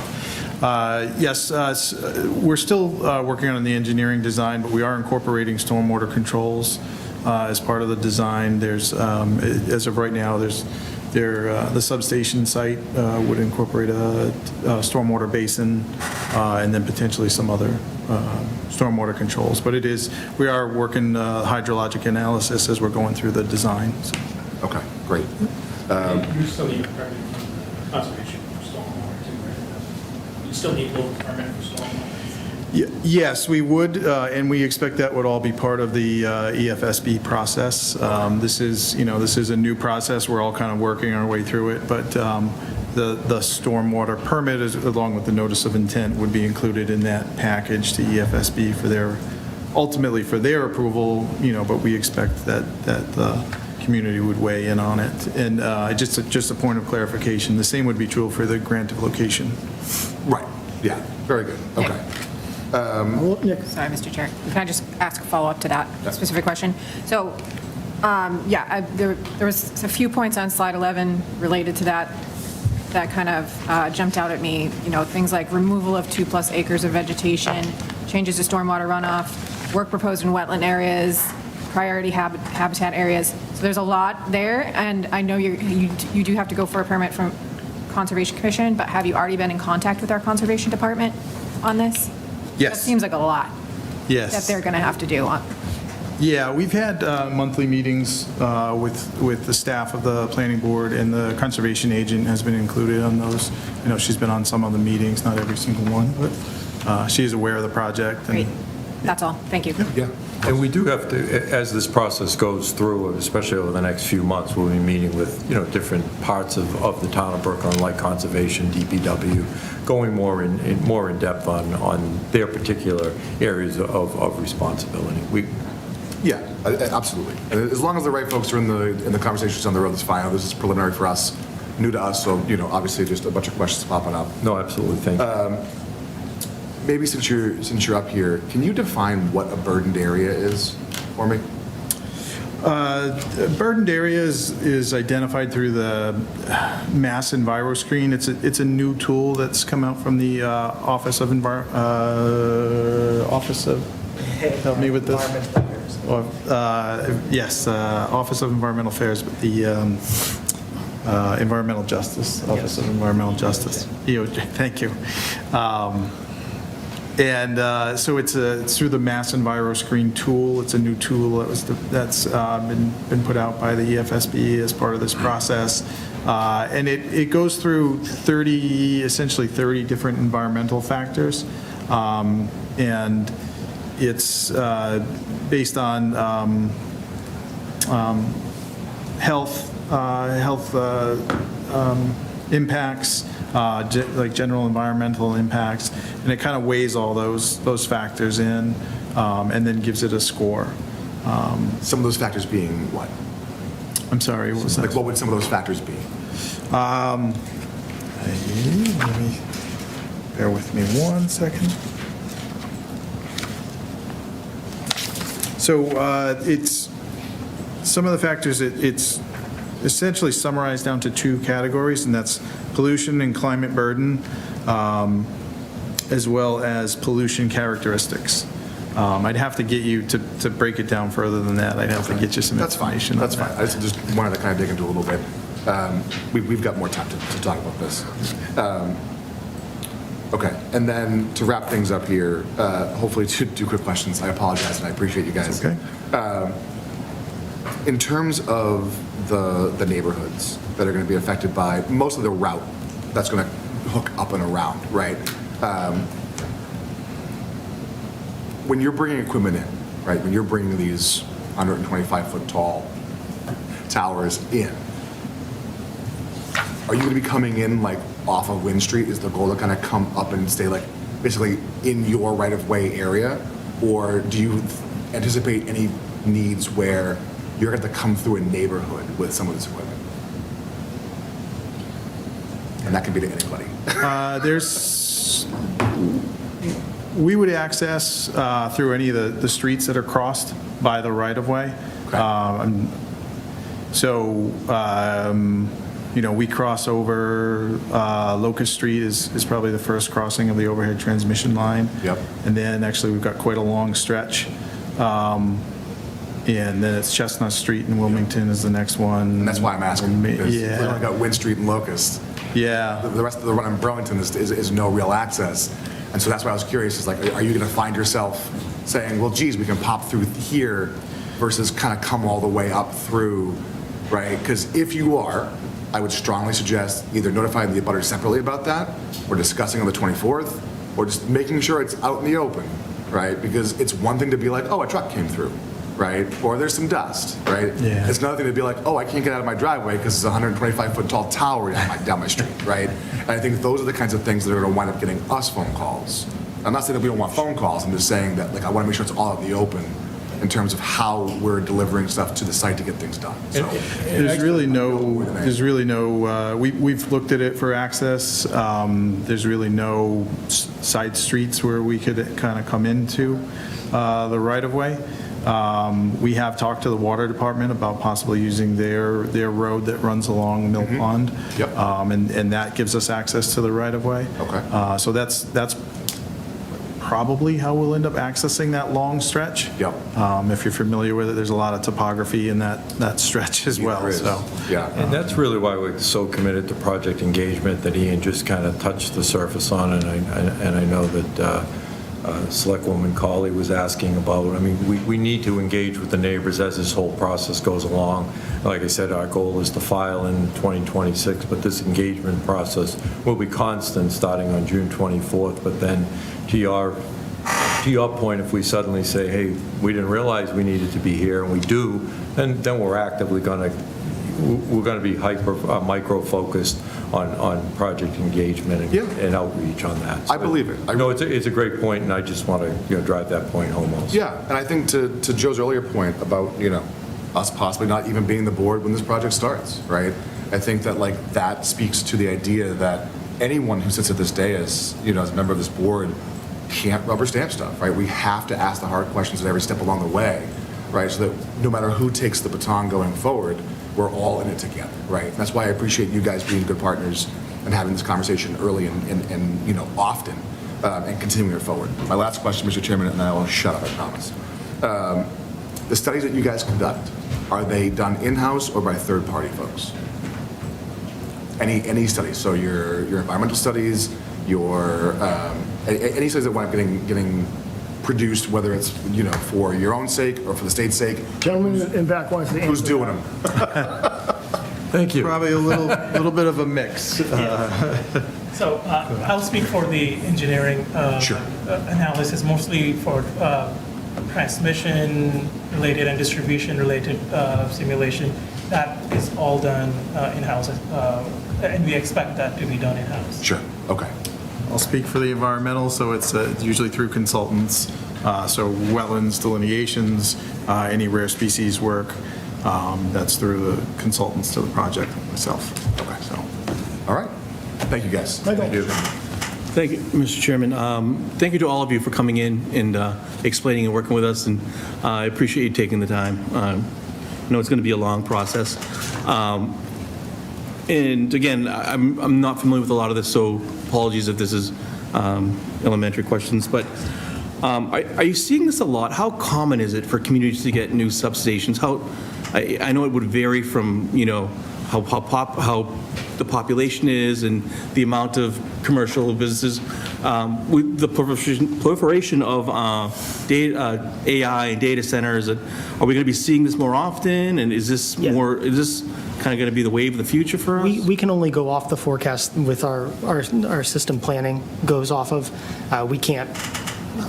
We don't try to, we're talking more just on what we expect in the next 10 years based on what we can see. I will say this is part of the electric sector modernization program. There are other, this is not just a Burlington, we're picking Burlington for the substation. There are other substations that are being proposed in other parts of the state based on the need. And, you know, I think one thing to point out, and it's in the slides here, is we expect people in the home to use 2 to 3 times more energy, which I think is pretty significant. You think of whether it be electric vehicles, heat pumps, and we want to make sure that we meet that need. Along with the economic development boom that Burlington is experiencing, we're trying to be proactive in meeting the capacity needs and reliability needs. Okay. And some of it's upgrading existing substations, if that, you know, in a particular area, that might be enough, so you can upgrade an existing substation. Here, the need just now has been identified that a new substation is necessary to get us to where we need to be. Okay. A few more things. I ask and implore all of you to just please make as many abutters aware of all of this as possible, and to be open and communicating. The worst thing is to be blindsided with something, as everyone knows in life. And the more we're out there and letting people know, I think the easier the process will be, and that people can come to the meetings and get their questions answered, because it's a big, large undertaking, as you guys know, not breaking news. So if you can just do the very best you can to make sure everyone is aware, especially the abutters, and whatever that distance is, quarter mile doesn't sound like a lot. I mean, push the envelopes, whatever you can do, that would be appreciated.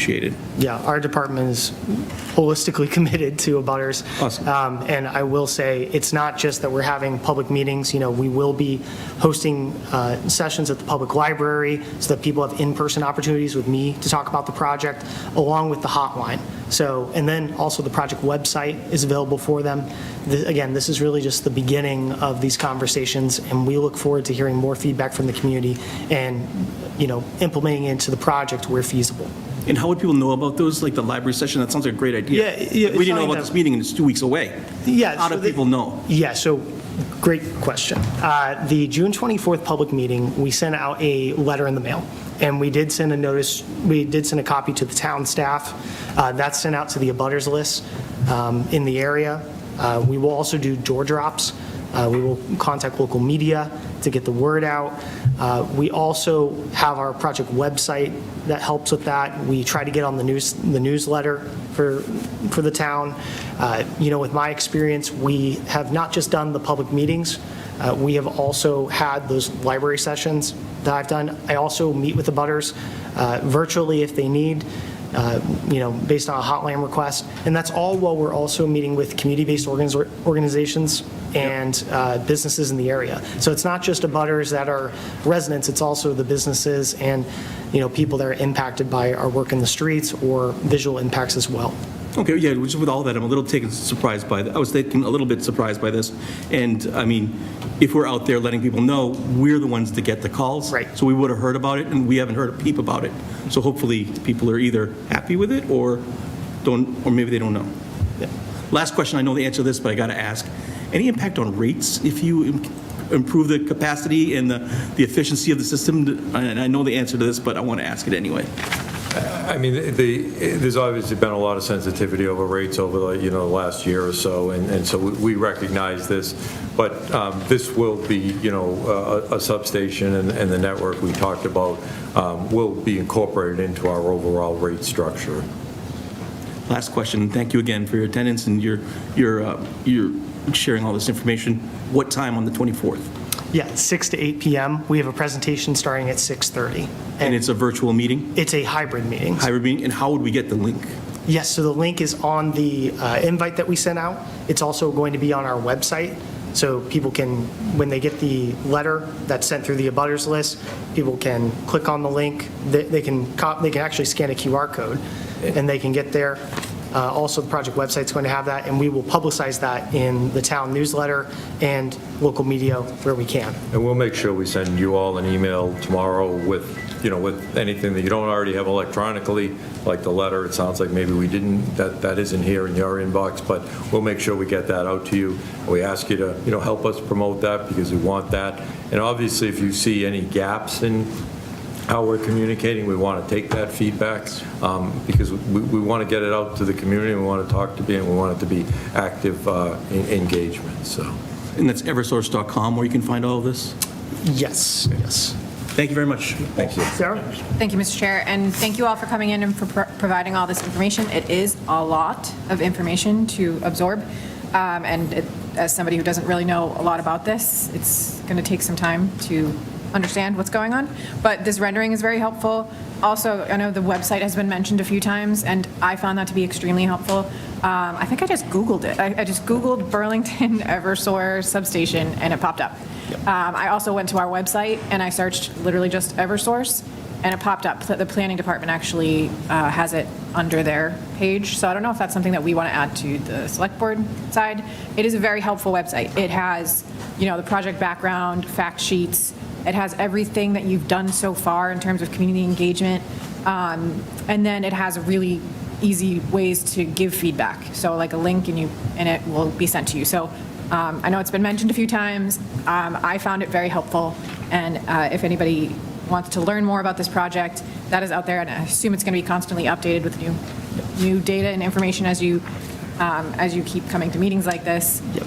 Yeah, and that's what we'd use it for. My name is personally on it, so people can contact me directly, call me out.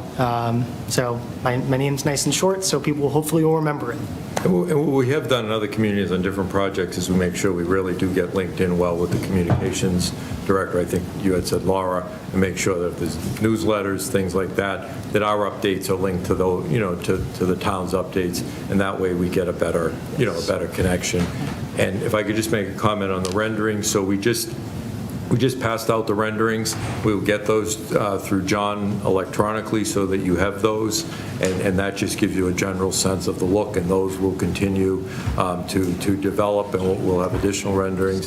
And then also, Dave has been working on like photo simulations and things of that nature. So there'll be more and more information like that coming to give the community a better sense of what this looks like and what it feels like. Okay. One last thing I wanted to mention, we do have a constant contact sign up for this, so people can sign up for our email list so that they can get updates on the project rather than reaching out about updates or checking the website. They can just sign up for email updates, and we will send regular email updates out as this project progresses. Okay.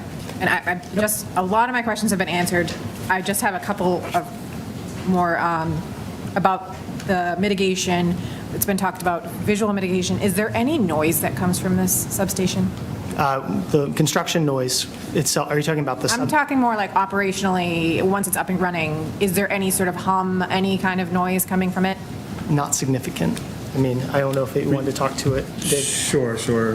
We do have the transformers do have some level of noise.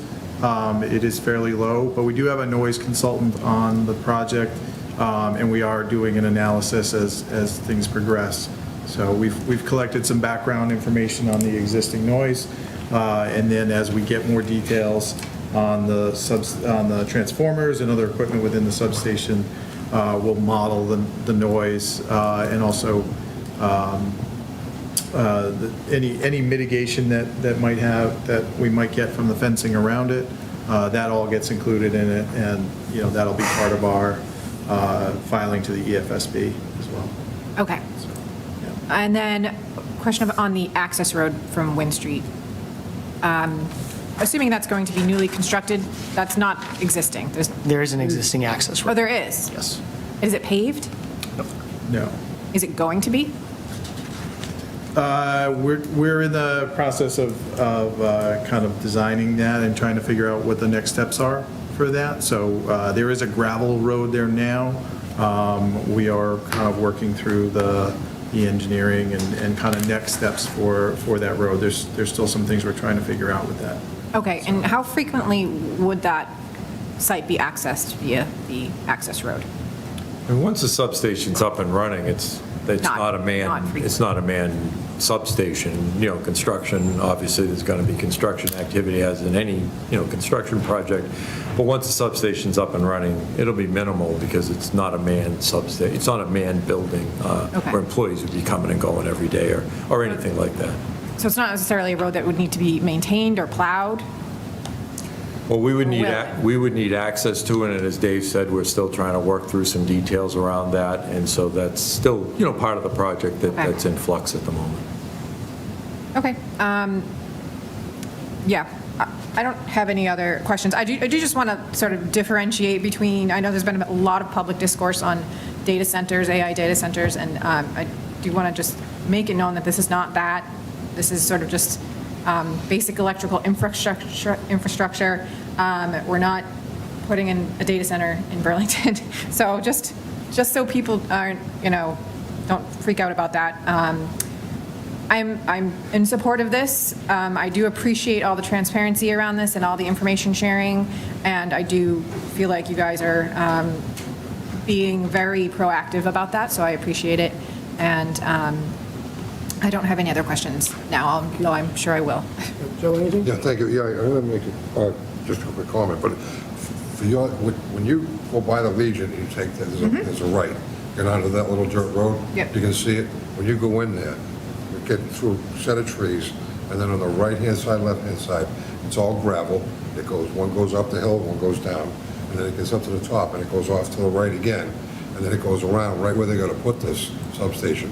And then there's another road that goes back all the way down the whole power line, and there's another road that goes out to Locust Street, and it's all gravel. Everything is Oh, gravel. yeah, okay, I've seen it. All right, so everything's gravel there. But what I was going to say was, on page 14, it kind of gives us an idea of exactly what we're going to do here, because it tells us right here, Burlington Conservation, Burlington Select Board, Burlington Select Board, Burlington DPW. It tells us everything that we're going to have to do as far as the Select Board does, which gives me a greater sense of all the questions that were asked were fantastic. But now I know that the grant to location is for us, and the earth moving permit and stormwater. Well, that's conservation. But that helps us out a lot. That helps me out a lot, knowing where my role is. Absolutely. And like we said, we filing this with the EFSB through a state permit, but there'll be active consultations with the Select Board, other DPW, others within the community, within the department, within the town's administration will be meeting with all the respective departments and making active consultations with them and all of that. And there's one more thing. So that whole group behind you is all with Eversource? No. Everybody there? No. No? EHB. Okay, all right, I was looking, because when they said hot top, a woman right there in red, she was shaking her head, yeah, it's gotta be hot top. So do you know something they don't know, or you're just hoping it's gonna be hot top? She's with us. Well, I was thinking, she shook her head, yes, it's gonna be hot top. I'm like, how does she know that? She doesn't. Anything else? So through, I'm good, All right. Thank you. Yes, yeah. Just a quick additional. So I was looking at the overlay and the renderings. The last 2 pages. Is this roadway leading into the right-of-way, is that currently existing? What I'm referring to is this roadway here off of Wynn Street? yes. Yep, That currently exists? that's right. Yeah, that's what we, Just explaining, But in between 2 houses? Yes. right. It's a very narrow access. right in between the two houses. Okay, I've never noticed. There's a gate there that has the big bar in front of it. That was my question. My question was, Not ringing a bell in my mind. my question was, is it going to be gated to keep people like Joe from going down there? Not gonna stop his ATV. He's There's 3 other ways in. got a lot of knowledge of the site Anything else? already. 'Cause I have nothing further, and does anybody else have anything? I mean, through you, Mr. Chairman, if I could, I just really want to thank the board for all the questions and the interaction. Just want to stress this is the beginning of a real, public process and interaction. I can't thank, John and his team enough for all the work they've already done with us and constantly being accessible when we have questions and things like that. So it's been a strong working relationship so far, and I'm sure it will continue. What we will do, if anything that you don't have electronically tonight, we'll get to you electronically. Ian and I, at the moment, are clearly the point, folks on this project. Feel free individually, collectively, to reach out to us, and John has, all of our contact information. I've worked with Patrick here and in previous roles, so I think we have a really good working relationship with Burlington, and we really want to make sure that we continue that through this project. So through you, Mr. Chairman, I really want to thank you all for your time. Thank you as well. Thank you. Okay, the next item on the agenda has a team coming up, so we'll take a brief break, a brief recess for them to get their presentation ready? Thank you. Thank you. Like 5 minutes? No more, not to exceed 5 minutes.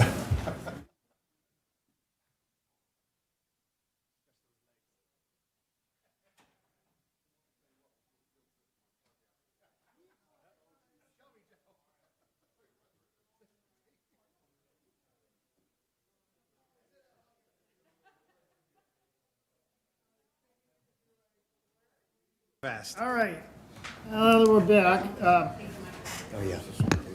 Item number 9 is presentation, Middlesex Turnpike visioning. Melissa. Thank you. For the record, good evening, Select Board members. Thank you. For the record, my name is Melissa Tintoklis. I work as the Economic Development Director.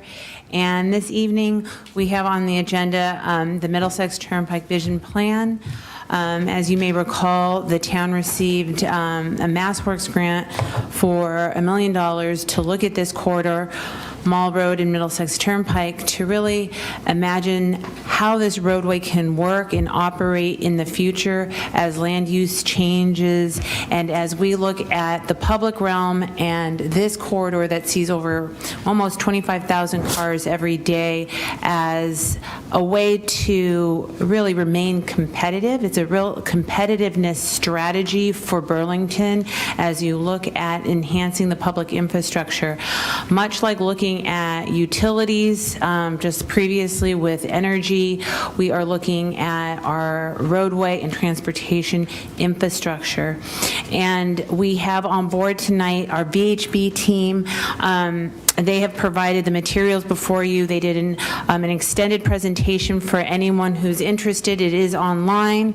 And this team has done a thorough amount of research. I like to honor the work that they put into this thoughtful plan, because this plan is really about creating more options for people and not just vehicle capacity. Actually, the roadway width in those lanes stay relatively the same. We are creating options and networks, enhancements around multimodal and branding this area so that it becomes something unique to Burlington, and it really starts to, I guess, convey what the place of what Burlington is in the region, which is this dynamic, powerhouse of jobs and evolving not only with, the retail hospitality, but lifestyle and neighborhoods that are coming here. So with that, I will introduce the team. We have Wayne, Evan, Jason, and Kristen, and I'll let you guys take it from here. Thank you, Mr. Chairman, members of the board. For the record, Wayne Amico from VHB. We have Evan Miller from VHB, Kristen Leggett from VHB, and Jason Hodge from VHB. So as Melissa has explained, we've been hired by Economic Development through a grant, and we've tried to take a holistic look at revisioning the entire corridor for all users, multimodal as well as transportation and vehicles. And we're about 2/3 of the way through the process, and we wanted to meet with the board now, tonight, so that you guys can give us any input we have so that we can fine-tune the product and ultimately be able to deliver something towards the beginning of July to economic development that will be kind of a backdrop, if you will, of what could be along the corridor for all the future development, and kind of a guidebook that people can try to follow as certain parcels are developed throughout the next years. So with that, why don't I turn over, Evan has a brief presentation. It's about 20 minutes. We'll try to go through as quickly as we can, but when you see the final report, when it's all done, it's volumes, so we're going to do our best to abbreviate this and not have you guys lose context. So, Evan? Thank you, Wayne. Mr. Chairman, Madam Vice Chair, members of the board, I really appreciate you guys giving us the time to speak to this, because I'm certainly really proud of the work that we've done to date. It's a great opportunity to be able to envision what something can become.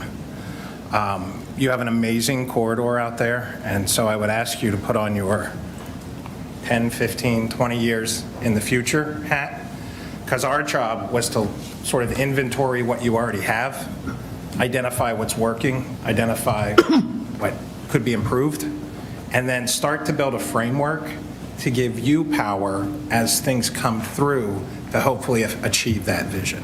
So this is not something that's going to be overnight, you're going to go fix all the problems.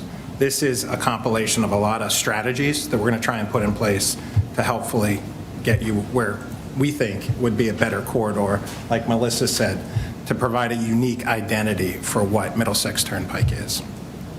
I'll also say that we had the opportunity to speak at Planning Board on Thursday night, so we had an opportunity to present to them a very similar presentation. So I'll try and go double speed to go as quickly as possible, but I do want to make sure that we get through a lot of this information. My eyes aren't as good as they used to be. I'm going to take you through 4 different sections. First, an introduction of what the project entails. I'll very high level take you through an inventory of all the data sets that we looked at and collected, which I will say is your property now. So all of that information will be for you to use on future projects, not only this project. Once we've collected that inventory of data, we analyze it. We put layers on top of other layers to be able to identify strategies to provide a framework for design. And then finally, a master kit of parts. I'm going to present a very high-level graphic presentation tonight, but I do want you to know that the preliminary design behind all of that is also taking place. I'm not bringing out a roll plan of 2.5 miles of every curb cut. I'm going to give you a high-level vision of what this area could look like and could become. I also want to take the opportunity to say this process started about 6 months ago in early December. Since then, we've had a chance to meet with key stakeholders along the corridor. We've worked intimately with your departments, both Melissa, planning, town engineer. So it's been an iterative process. We just don't go back to our silo, put on our hats and try and come up with a design. We work with folks along the way.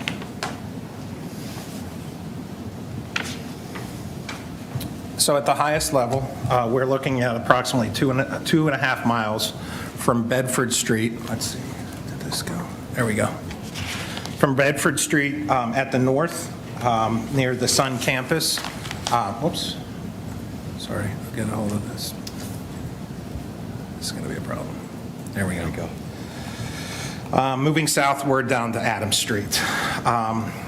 We abut I-95 and Route 3. I-95 crosses over us, and we run parallel with Route 3. The corridor is a major economic draw. You all know that, but it's also a corridor in transition. So for the longest while, this corridor was based in retail commerce with access to the district off of Mall Road, access to Leahy Health. Certain things that have recently come through have started to bring more residential here. So we have a transitioning corridor. I mentioned that we've spoken with a variety of stakeholders along here. This highlights the various groups over 2 sessions that we had the opportunity to chat with. Next slide. This is just giving some character, representative imagery. We have a whole range of existing conditions out there. The southern portion of the corridor really looks like it's the older corridor, a lot smaller parcels, a lot more curb cuts. As you move under I-95, you have the mall. The mall has dictated change of ownership. You have a lot more national retailers coming in, a lot larger parcels. Moving past Mall Road and starting to move up, you have some new development up in there. Things are starting to change. And then once you pass Terrence Hall and you get further north to the Nordblum site, you have this much more natural characteristic, right? Things become much more environmental up there, which really provides a very unique identity along the whole stretch, along the whole run. Our major goals that we'd like to provide is to develop a unified vision for the corridor to inform decision-making around future investments and development projects. I think that's the ultimate goal here, is that you have a toolkit in your hand that you can vet upcoming projects against to make sure that they're meeting the vision. Identify a coordinated set of materials and concept-level roadway layouts that are feasible for Burlington. So we want to make something that is tangible, affordable, and maintainable. Improve the experience and safety for people traveling by foot, bike, car, and transit. Inventory of this site really has done a great job accommodating to the maximum extent practical the efficiency of the vehicle. the user of the bicycle and those walking have a much harder challenge out there. So what we're trying to do is create a much better place for that. And we'd like to identify short and long-term projects that can be handled along the way. I love this next slide. This is the history of Middlesex Turnpike. I think this is great. It's called a turnpike because it's always been a turnpike. It's changed since then. But it was created to connect Cambridge and Boston to the New Hampshire border back in 1805, which I think was great. It was created as a toll road between 1811 and 1841. So the whole history of this is turnpike. So when you get on it, you think, I'm on a turnpike. What does that mean if you're a driver, right? Can we think about the Middlesex Parkway? I don't know. Just trying to change the vision of what that means. The mall comes in the 60s, changes it as a regional destination. No longer is it just servicing moving people from one point to the other. Now people are coming here, they're shopping here, they're staying here. Turnpike improvements across the next couple decades accommodate the expanse of vehicles that move along in there. Key thing happens in 2024 and 2025. MBTA Communities comes in, does overlays around in here. Now you have a by right zoning for residential, right? So we're changing a single-use zone for the most part, and now we're having folks that come in and stay and live in these areas. So this corridor has been transitioning all over time, and we're at a key point right now for a future transition. This is just a highlighted list of the key abutters that we met with and some key points. The cars need to stay dominant, but we need to accommodate other modes of transportation. Bicycling is important, regional connections are important. There are key hotspots that need to be evaluated for safety concerns, intersections, crossings, areas where accidents are occurring. There are certain tight right-of-ways, so this is going to be a challenging design. You just can't go out overnight and start to input this project. There needs to be negotiation, there needs to be education, there needs to be a common vision with everybody along there right now.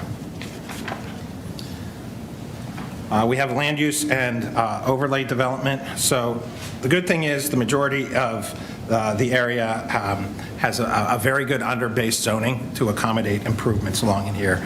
And you also have new proposed developments coming in here that are bringing more residents, not just single-use people that are coming in and leaving. Now you have people staying, using this site, people that can take advantage of improved pedestrian environment.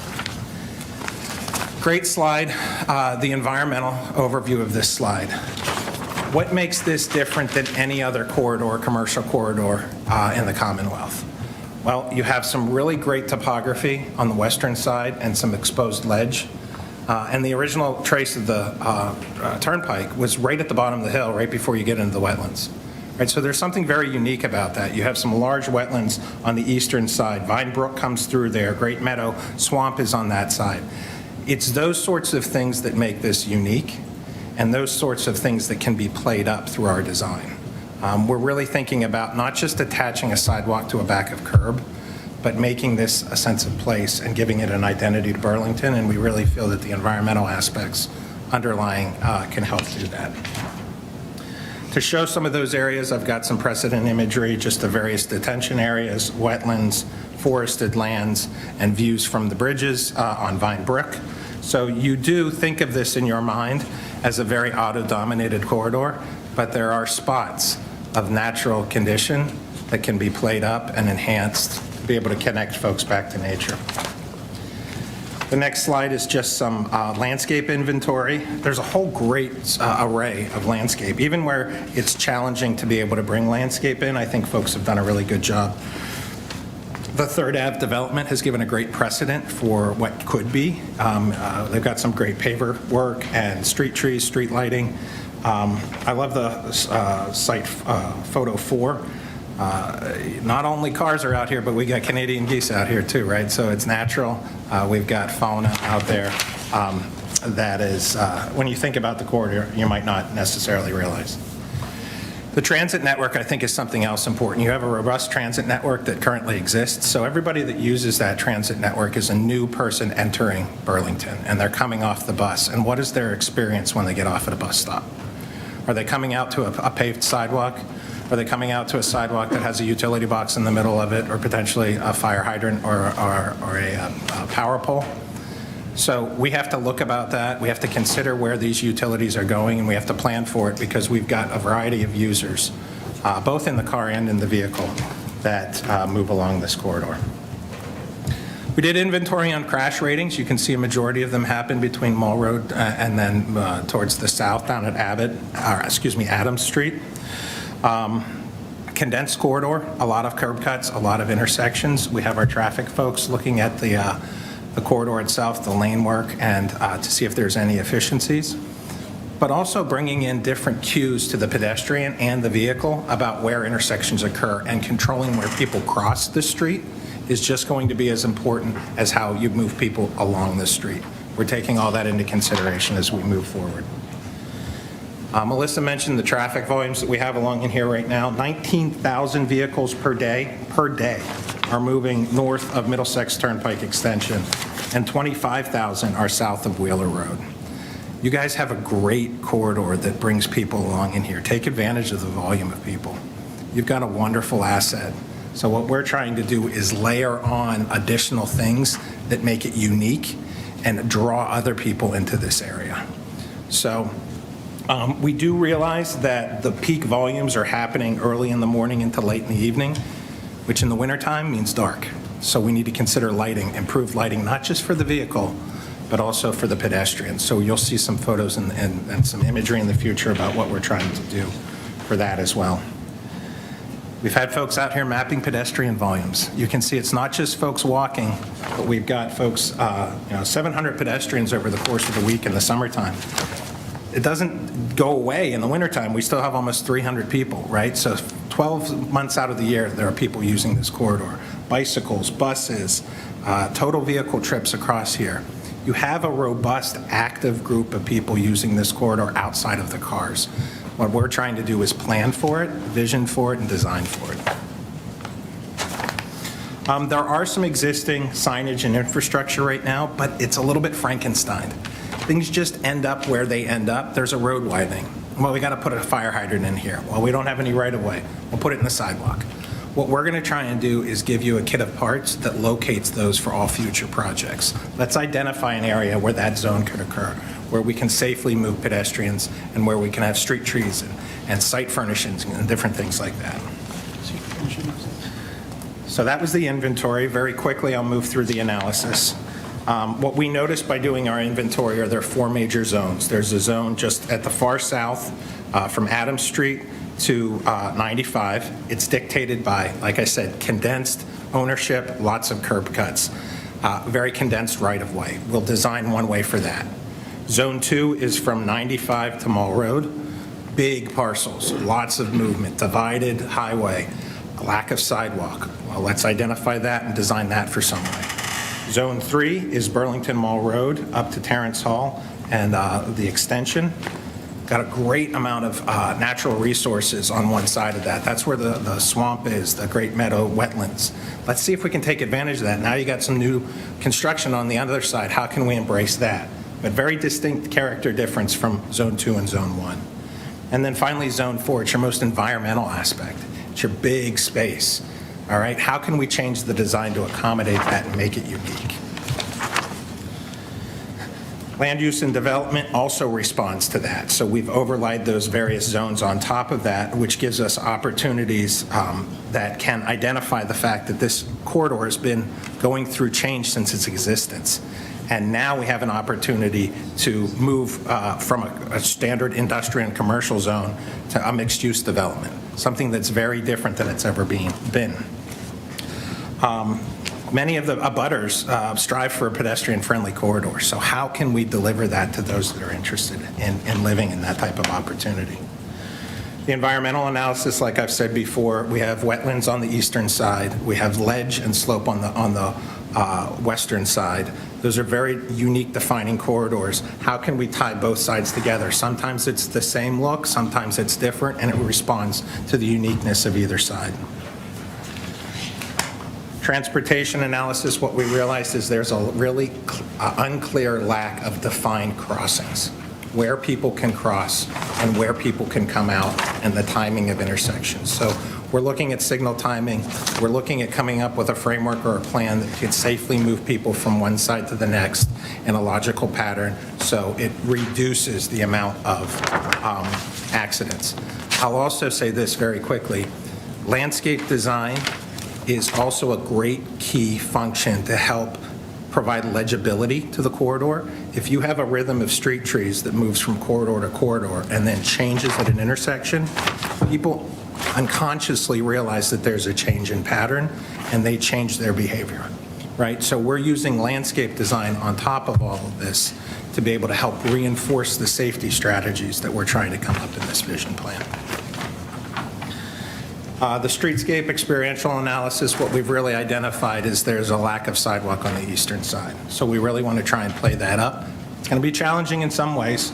You may lack right-of-way, you may be up against aggressive slope, but there may be some ways over the next 10, 15 years to negotiate with abutters that are, or new developers that are coming in to present site plan submittal. Well, maybe if you do this and you dedicate easement, we can work together, and you have all bought into this vision, and you create this new connection that doesn't currently exist. So that has led me to, very quickly, I will go through our vision. This is where we get into some of the fun graphics. So over the next 2 decades or more, Middlesex Turnpike will transform into a distinctive parkway that seamlessly connects residential areas to a thriving commercial centers through safe, pleasant walking and biking paths, integrated with existing roadways and the area's open spaces. This unique Burlington corridor will become more than a roadway, shifting to a vibrant green connector with a recognizable character that enhances quality of life for residents, workers, and visitors, and strengthens Burlington's economic vitality. That's a lot of words, sorry. I tried to get everything in there that we were thinking about. Oh, sorry. Yeah. Just for the people online. Yeah, for people online, my apologies. So we looked at this, the best way that we decided to present this, we've looked at it in the 2-dimension along the whole corridor in plan view, but what we wanted to do is show what it looked like in section. So we've looked at 6 unique character elevations that respond to different points along the corridor, and that's primarily dictated by adjacent land use and right-of-way that we have. I think it's also important here on this exhibit, you'll see a dashed green line that sort of is circuitous and takes advantage of the parallel to the roadway. Our analysis very quickly led us to believe that trying to bring bicycles into this corridor and overlap them with pedestrians was not a good idea. But we have some great alternative infrastructure that runs parallel in different directions. And when we talked with a lot of the landowners and abutters, they reinforced that idea and were willing to work with us. So what we've tried to do is create this really nice alternative option that still brings you along and touches you in certain points, but provides a much safer route that ultimately would connect you, hopefully down to the Minuteman Trail to the south and points northward as well. Our one challenge is going under 95, where we will have to come under, and I will show you some exhibits that we came up with, some design strategy to try and take care of that. So we have 6 different areas. We have arrival zones. We have what's called our typical condensed zone, where we have very limited right-of-way. We don't have much room to do anything. We have our typical, which we have a little bit more space. And then we have gateways, both an eastern side and western side, and we have a shared use path. So at our arrival, this is when people are coming into the area. So we're at our most southern point or our most northern point. You have to identify some level of passage. You've gone past something. Something's different. So what we've tried to do here is we're bringing in some signage elements. We're bringing in some landscape. We're defining that with raised curb planters and a few trees in those areas to make you feel like you've passed through something. All right, that something's changed. I'm into something completely different. Well, what does that look like in dimension? So what we were able to do, a lot of the area along in here has 4-foot shoulders existing. And we are analyzing the widths of the lanes and the road. And by doing a little bit of road dieting and borrowing a little bit of the shoulder width, we're actually able to bring back a little bit more real estate that we can give to the pedestrian. So by doing that, condensing those shoulders down to 2 feet, we're able to get a little bit more space for landing some landscape, providing a nice 6-foot wide sidewalk on both sides. And then we're creating this new 3-foot wide utility zone on the back of the sidewalk. So when you land those power poles don't have breakaways on them. So when you hit them, a traditional sign or a light, if you hit it, it's going to break away and prevent damage, or it's going to damage the vehicle, but it's not going to be as bad as hitting something that's solid. So landing those power poles off the road and putting your lights along the road is, A, number one, you're doing it from a safety standpoint, but B, by putting the light poles there, you're creating a separation from the cars, and you're providing some level of safety to the vehicle, or to the pedestrian, and then landing those power poles and any additional utilities within that 3-foot zone. So now we don't have fire hydrants here, light poles here, power poles here. We're trying to organize that and give you a space to design to. Moving past the gateways, we come to our typical condensed. Think of this down near the Trader Joe's, right? This is older designed area, a lot of parking lots right up there. The McDonald's, the head-in parking is right up in there. We don't have much real estate to work with. So what gets sacrificed? Unfortunately, we're removing some of the plant material, but we're still creating this palette of materials. You'll see this band of pavers that run along the entire corridor. So we've tried to introduce a standard palette of materials, recognizable, that moves folks along in there. You know you're in the zone. So this has this 5-foot wide sidewalk, 3-foot paver band with our light posts, and 2-foot shoulders, and we've maintained that 3-foot utility zone. Not real exciting, so I'll move on to the next one. Our typical zone, we've gotten a little bit more right-of-way to deal with. This is our vision. This is really what we want to bring in. This is coming from the precedent of 3rd Ave. We've got this nice paver zone. We've landed street trees. There's a rhythm to these street trees. Work with the lighting. Our light heads go both over the vehicle and the pedestrian. You really want to light your edges, because when you light down the center of a road, that light starts to dissipate at the edges and you can't really tell what's going on. But when you highlight your edges from the perspective of the car, you really have a defined corridor to drive down. It's safer for everybody. So along the bottom there, you can see where this is occurring. This is just after you come off of 95 and just north of Mall Road up to Terrence Hall. 2-foot wide shoulder, 4-foot wide, nice paver band where we're landing all of our trees and lights. Then a nice wide 6-foot shoulder, and again, we have that 3-foot utility zone. Our gateways. This is your front door. You've just gotten off of 95. You're starting to go to the mall. What am I going to be presented with? Right now, we have a concrete or an asphalt center median. Some conditions, that's a sloped center median. We don't have sidewalk on the mall side. We have a disjointed sidewalk on the movie theater side. We're really trying to create this brand new arrival, right? Now you've come in here, you know you're in a new place, you know you're in Burlington. Reinforcing that with some great new landscape signage, changing some of the materials from standard materials. And this is where it's been really great to work with the town engineer, Tom, because we've talked through a variety of different material types and price points, right? We want to understand maintenance and longevity. So what's the investment and how long is it going to last? What we're going to try and do with this design is develop 3 different buckets. So you have your premium, you have your mid-tier, and you have your sort of base price with different types of materials. And we're going to price those all out so you guys can make an informed, or whoever can make an informed decision as you move forward. Countering life cost, how long it's going to last with initial investment. Very quickly, there is a condition there where we have some slope that moves off the edge there. By bringing in a retaining wall and using salt-tolerant plant material and creating that edge condition with the paver, you still have room for snow storage, but you're also able to bring in some great color, landscape, and change the character of that area. So what does that look like in section? I will say the right-hand side here up against the mall is the most challenging area because it's got quite a slope that drops off there if we were going to do it on day one. If we were going to have conversations with the mall and we were going to see that maybe a new development comes in and infills one of those front parcels, or they may be able to do some retaining wall, and we can work with them. There's an ability to create sort of a nice plaza along that one side that could potentially engage what has always been a slope and a parking lot completely disjointed from the roadway itself.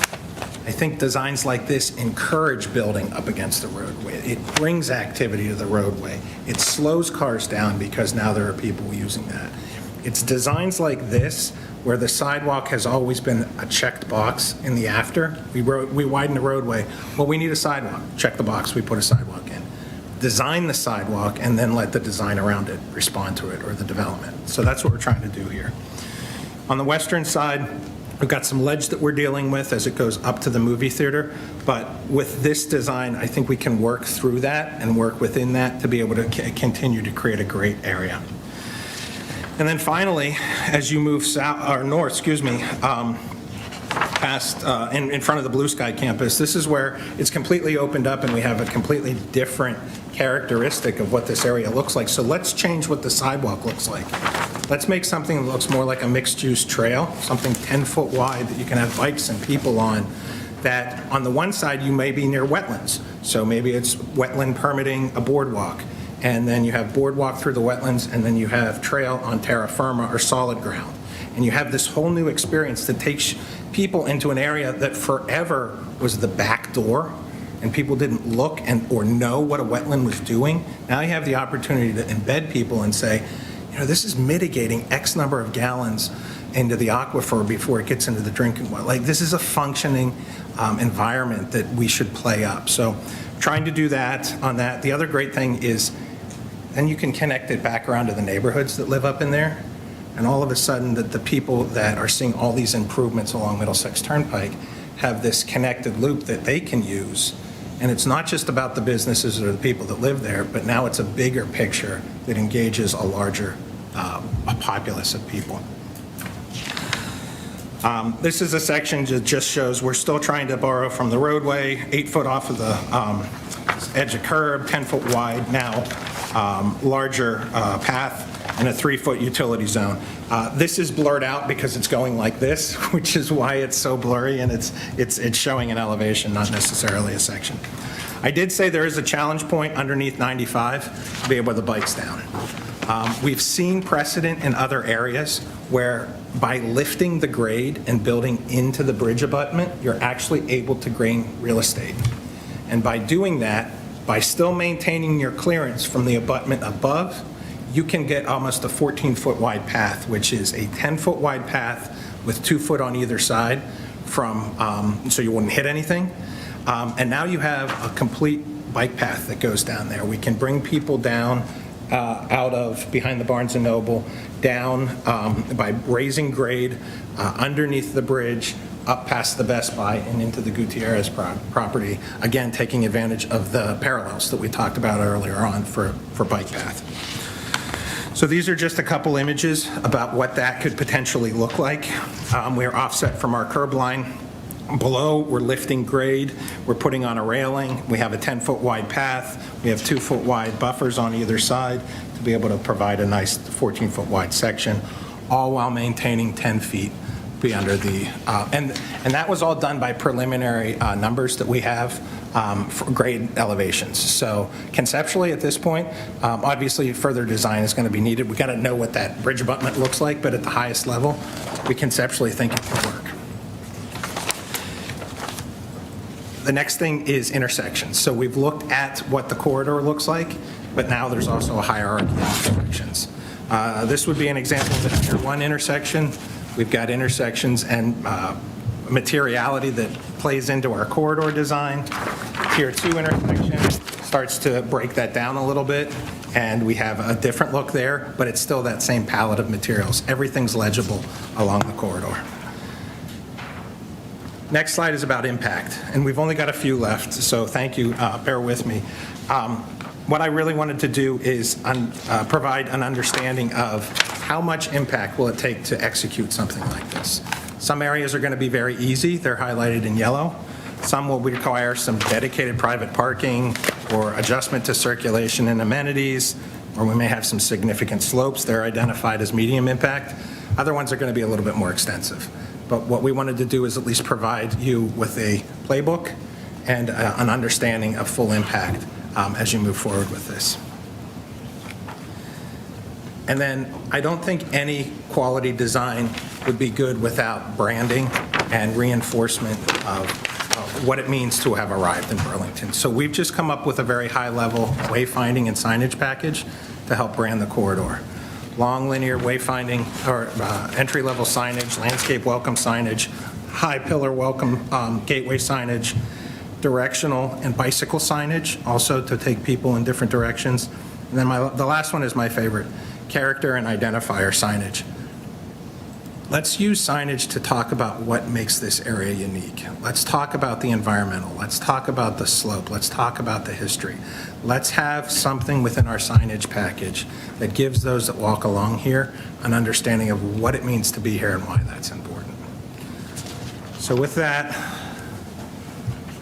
I know it was a lot of information, and I really appreciate your patience, especially after the Eversource presentation. I would love any questions, and thank you. Oh, no, don't go to me first. All right, Joe. No, you want to go? Shut up, Joe.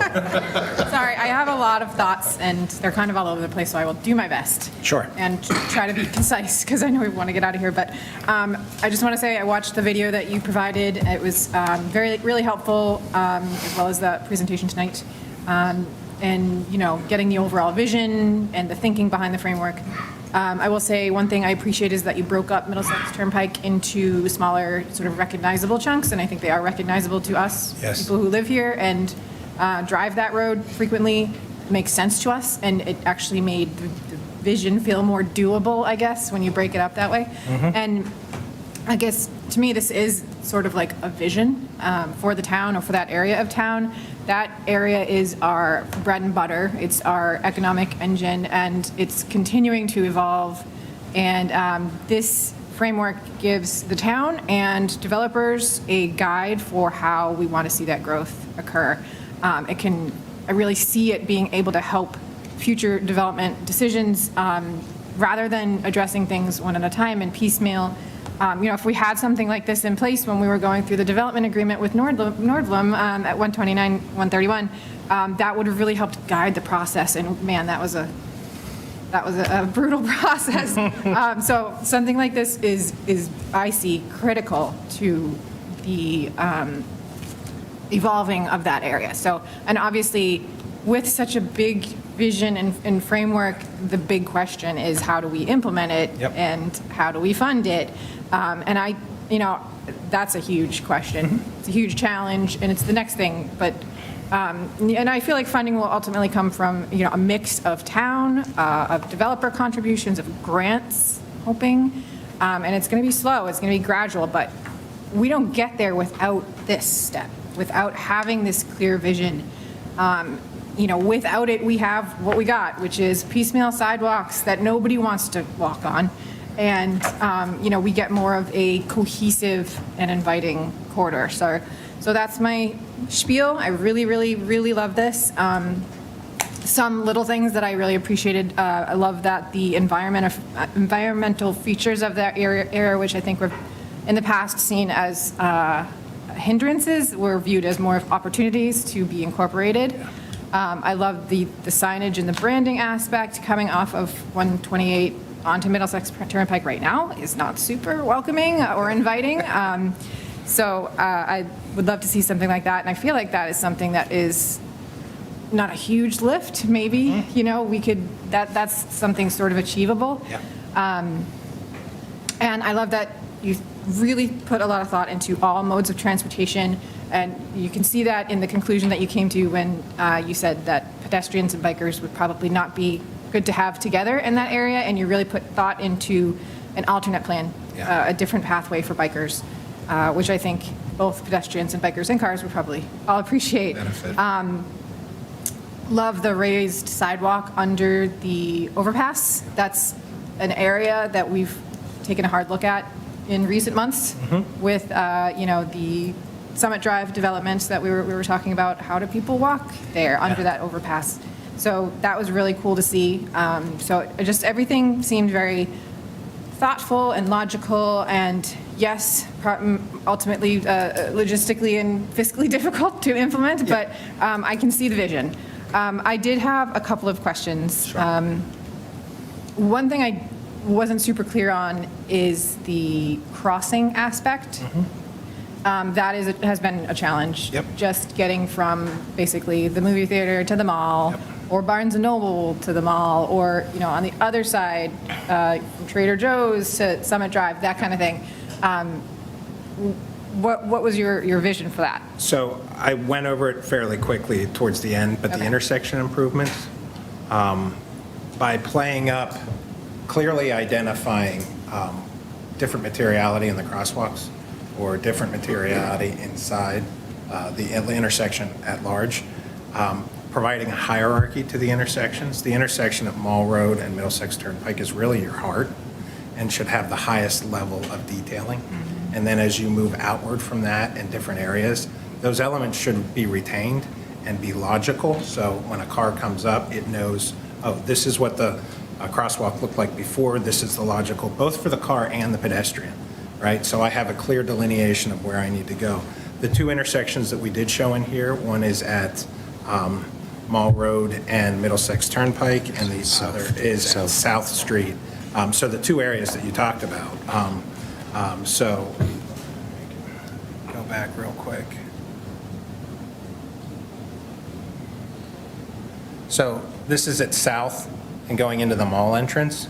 Now envisioning having a nice plaza on the mall side of the roadway as well, but clearly identified logical crossing points. So we don't have people moving in odd directions. We have a clear and organized way to move people across the intersection.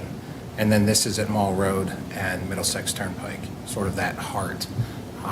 We talked with Tom about, that could be imprint asphalt, which is something that as an intersection is redone, you heat the asphalt and then you lay this on top of it, you heat that and then you press into it.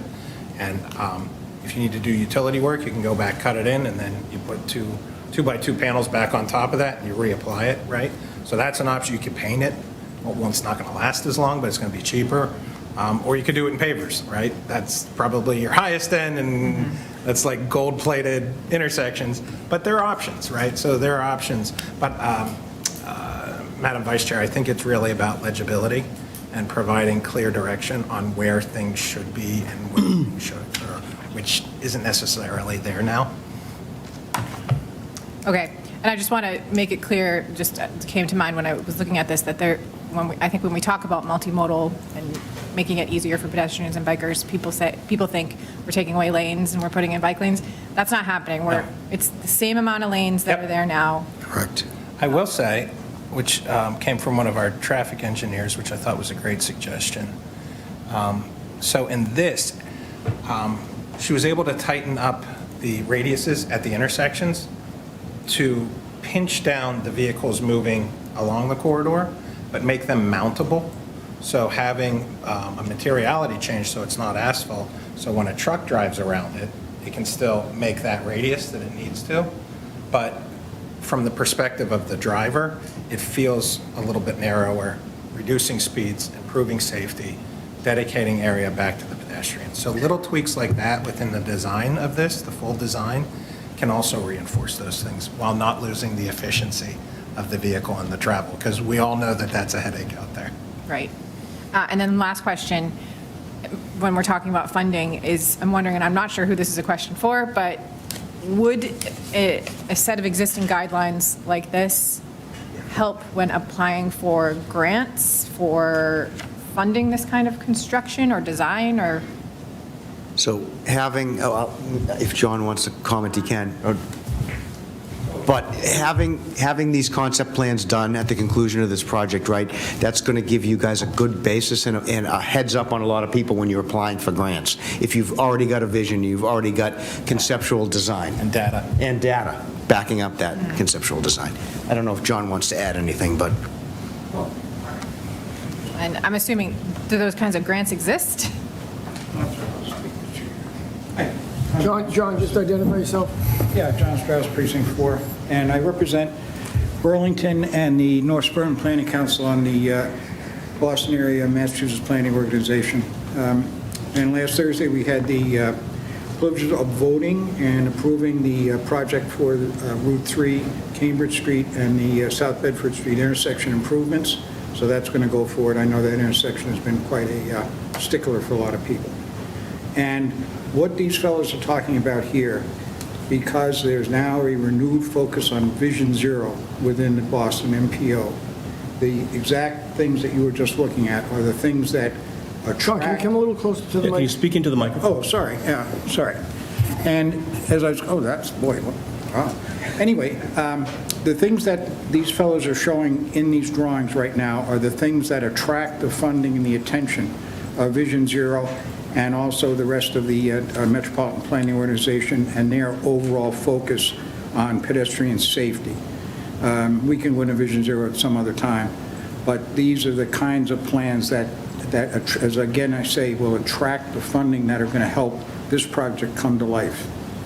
So from my experience representing the groups on the board, these kind of projects, I've seen projects like this come from many other towns over the couple of years I've been doing this, so this is not going to be really something that's going to be shocking or draw any kind of untoward attention. This is something that should be just a regular project and get approval.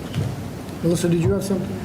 I just want to say, so what John's talking about is the state funding, which is significantly more than any of the MassWorks grants. We will be looking at grants, MassWorks grants, Housing Works grants, but what John and the MPO is talking about are even more significant in what they fund. Scales of projects like this, and maybe in different sections, leveraged by private investment, and also, we would be better suited for certain federal earmarks as well. So all of this groundwork, which may seem, very, extended over time, is critical for laying the layers of work needed to make the transformation happen. And I really do believe this is kind of legacy work for Burlington. This is the type of work you put in and you will see and you will be part of that. So we just want to make sure we're going in the right direction with this so that we can, continue to advance it, and that's why we're coming to, the select board and the planning board to ensure this is, the direction we want to go. If I could just add something very quickly. The project that I was referring to on Cambridge Street was a $6 million project, and also one of the other projects that's included in the 2027-2031 TIP is a project down in the town of Belmont, where they are improving their community paths to the tune of $45 million. So we shouldn't be afraid.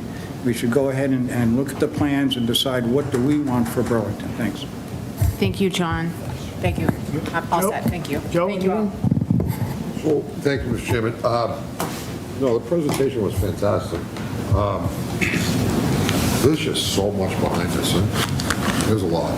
There's a lot there. This isn't something that's going to happen in the next 2-3 years. This is a long project out, and then with the grant and the funding, you got other stuff in town that needs to be done too.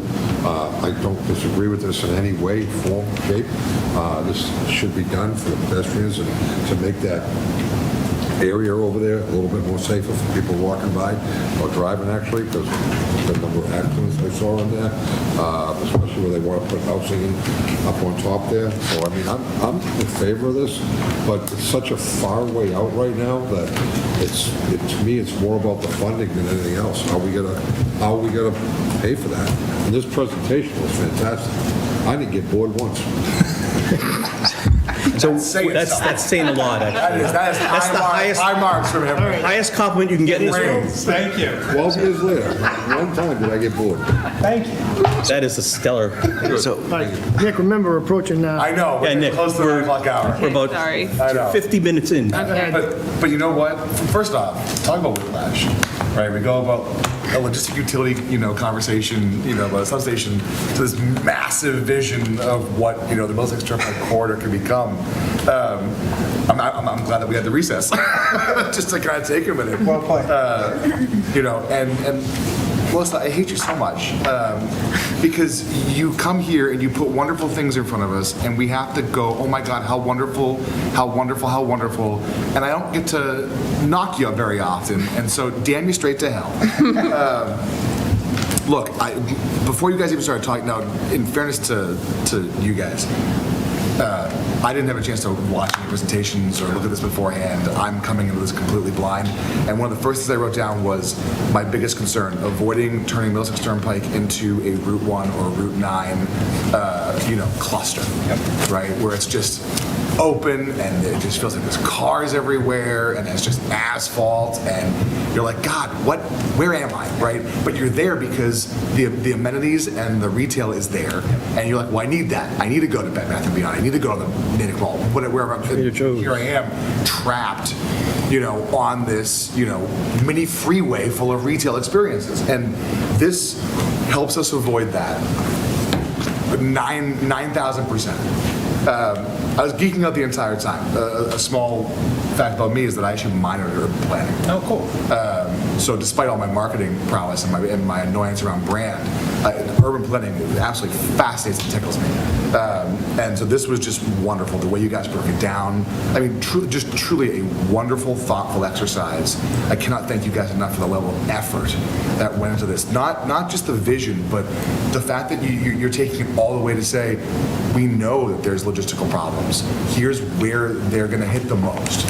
Here's where the pricing is going to affect you. Here's where the rubber does meet the road, right? Pun partially intended.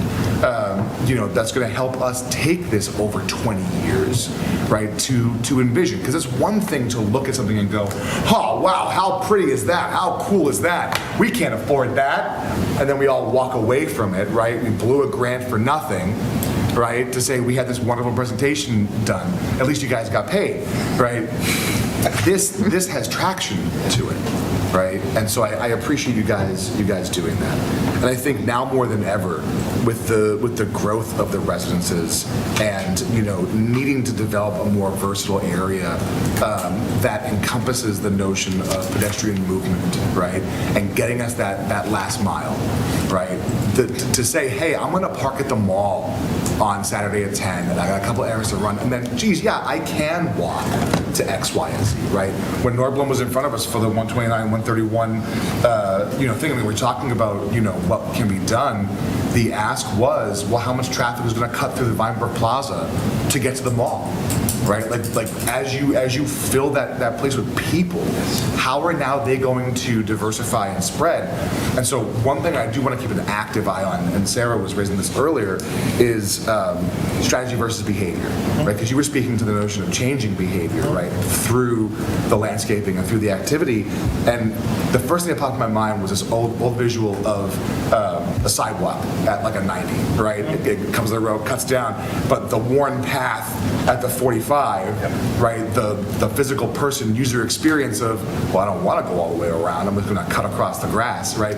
It's like, that's like how we have to kind of really think about this, because we're going to say, well, geez, we put the crosswalk here, why is no one using it, right? And so like really taking it that last mile, again, pun partially intended, to really think about how people are going to move realistically versus, where we want to push their behavior. I loved the idea of the green space down the north end of this whole thing, especially with the fact that like we have considerations for the old water treatment plant, which is now a temporary police station. That's still a town building. What are we going to do with that, and how do we keep people moving in that space as well, right? As they move around Lifetime, the apartments there, and what can be additional.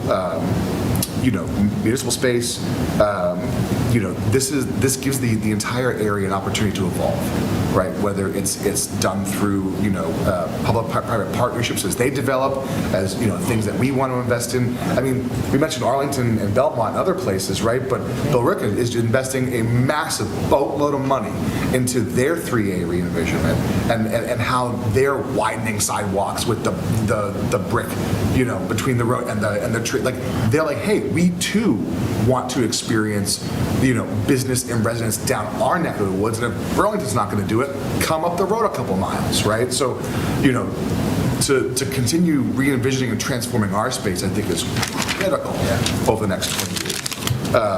Obviously, traffic and, the crash review, right? I mean, just pure straight data that's like, these are tough areas, right?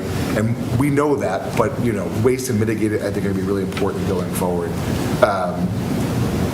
And then, I mean, we had talked about it with the double poles, but I may, say this is a conversation worth having regardless. Is there, flavor from the board? Don't answer this now, obviously, but to pursue putting infrastructure underground, right? To get the poles out of the picture altogether, right? And so now you've just got the landscaping and the sidewalks and the street lights, and we don't have to worry about poles everywhere, right? That's all been moved underground. But again, that's a monumental task. We're not talking about, adding a road. We're talking about building a pyramid, right? So again, I'm not saying, ta-da, 3 years is done, right? This is a grand view. But I am truly impressed, truly grateful. I hope that residents can look at this and see the vision through the logistics, right? I think no matter what project you encounter, you are going to fight logistics. But if you let logistics kill ideas, you never seek the opportunity that could be there, right? And so my ask as people engage in this process, as see this experience, to not just mire it in naysaying, but to open it, or at least open your mind to what could be. And through that, we can then tackle, Melissa, with logistics and grants and funding and can we and, product and the rising cost of sidewalks and everything else, right? Like they're always going to be a bane. But if we don't have a vision, then we're never going to know what could be. And let's not forget the history, right? It was a damn sand pit. Right? So if people didn't have a vision for allowing the mall to come in and developing the area and something commercial down there in the first place, it'd still be a flipping sand pit. Right? And so there's an opportunity for us now to, again, look 20, 30 years into the future and provide a level of guidance of the same level for what can be. So that way we have a community that can be experienced at multiple ranges. I'll stop talking. Thank you, everybody, for the time. Mike? Thank you, Jim. Thank you for that presentation. It was fantastic. And your enthusiasm and excitement for this is palpable, and I think it hit all of us. I mean, if it did not, poor Joe, that's the best compliment you'll ever get in one of our meetings. You just won the gold star, honestly. And you're a person that goes to work every day loving your job. You can tell. Absolutely. And show your boss the tape tonight because BHL has a rock star. This is awesome. This is something we should be looking at. It's great. I gave you the eye roll when we came in, but you got me. You sold me. I love it. I love the vision. I love looking forward. This is, as Sarah said, such a crucial intersection in our town. This is our lifeblood. This pays the bills. This is why we have such low residential taxes, because of that corridor. It's everything for us. And all of this amazing work you all have done comes from our rock star who got the grant to get all of this funded. All of the work and stuff we're looking at here didn't cost the taxpayers a dime. And that's amazing. And if we didn't have economic development, and if we didn't have getting the grant and Melissa, it wouldn't have happened. I'm right. So it was okay, Melissa. I am right. So don't be humble. It's great. It's awesome. I'm going to make it really brief because we've been long. I love all of it except one thing. Sure. The shared use things and the under the 128. Yep. I love it. Awesome. Make them smaller. Okay. No one is going to bike on this corridor. Yep. We have learned it. We are a prime case. Bike lanes do not work. Yep. We have ruined the center of our town by putting bike lanes on Cambridge Street. Nobody has used them. We didn't do it. No, the state has done it. Yeah. Nobody has used them. It's a failure. We hear complaints every single day about it. And I was skeptical. I wanted the town to take over Cambridge Street and have us deal with it. We were sold a bill of goods from the state that if you do this, people will be more attracted to bike, and it would make things better. It would make people drive around Burlington. It would make people want more. I haven't seen one biker on those bike lanes. We have ruined Cambridge Street. It's terrible. Terrible. But we were a part of it. and I live on a cut-through street that connects Cambridge, I mean, that people use now, the traffic on my road has increased over 60% since we've ruined Cambridge Street. So any picture of a bike on there, take it right out. Because if we want to get this passed and through town meeting, we have a kind of a stigma now against bike lanes. They do not work. I fell for it. I listened to the experts, and I gave them the benefit. We are a case study that bike lanes do not work in these type of areas. I'm sorry. I wanted it before. I wanted a connection to the Middleman Bikeway, but not anymore. People will not bike on these corridors. I'm not biking to the mall. It's too busy. That said, I don't want to be negative. This is great, and this is awesome, but don't take bikes into consideration. We're talking 24,000, 19,000, 71 bikes in July, 9 in December. Even if it's paved with gold, no one's going to bike on it. I love the idea of widening, safer pedestrian crossings, crosswalks, all that, but the bike lanes I'm just not a fan of. And it's just great what feedback. happened here. Great feedback. Yeah. John, you have something to say? Come on up. You gotta come up. You're saying you're not. One section. One of the things the MPO has done in their planning efforts is they developed a couple of maps, which I'm sorry, if I'd known we were going to talk about this, I would have brought the links and you could look at it. But they developed a heat map because one of the things they're focusing on is no heat and trying to maintain a way to fight climate change. The other thing they brought about was a bike map.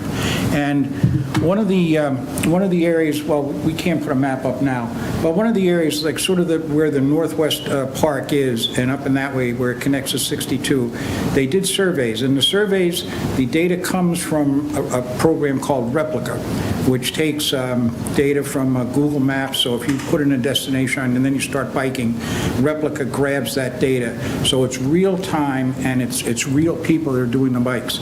And they found that little area where these fellows are going to start their little bike path, which goes not down the Middlesex Turnpike, but along North Street down into 3rd Avenue and then down through the shopping center and so forth, down into the movie theater area, so it's sort of the back way. But they found that there are 3 sections there where not only is the bicycle traffic greater than the surrounding area, but it's also greater than the sort of general Burlington, Middlesex area. So having a bike path, as these fellows are proposing, is going to be something, again, that you're going to be able to get funding from the MPO for, which is basically federal funding. So, Thank you, John. But it won't pass town meeting. And we have a central business district that now has bike lane accessibility, and nobody's using it.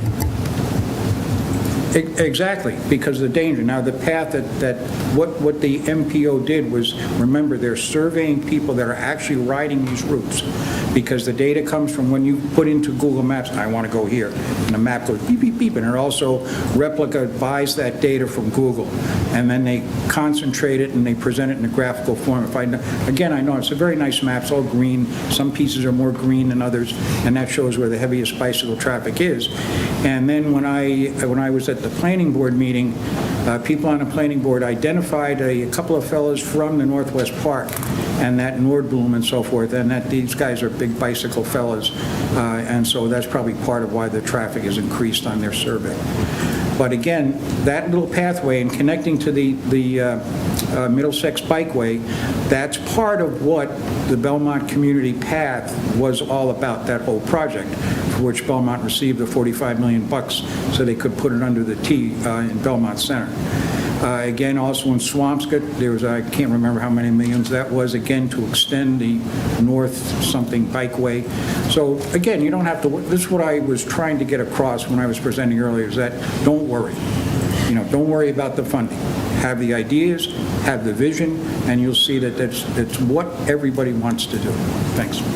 Thank you, John. Thank you, guys. Thank you for the presentation. It's great. I love this. I look forward to following along with the process, adding input. I think it's a great thing to be looking at this corridor. Thank you. Thank you, everyone. Thank you, Mr. Very Chair. quick, great presentation, 100% behind it, all the above, what everybody else said. One quick question. Sure. Underground utilities a possibility? I mean, anything's a possibility, but out of all of the things we're talking, that's probably like the highest cost that you could choose. Underground utilities is very, very expensive. Highest upfront cost, but down the road, I mean, there's so many double poles, cars get hit. Yeah, no, it's a great idea, and I agree with you. It's just, it's expensive. The nice thing I would say is there's a plan, this has a plan in place to start to locate those things.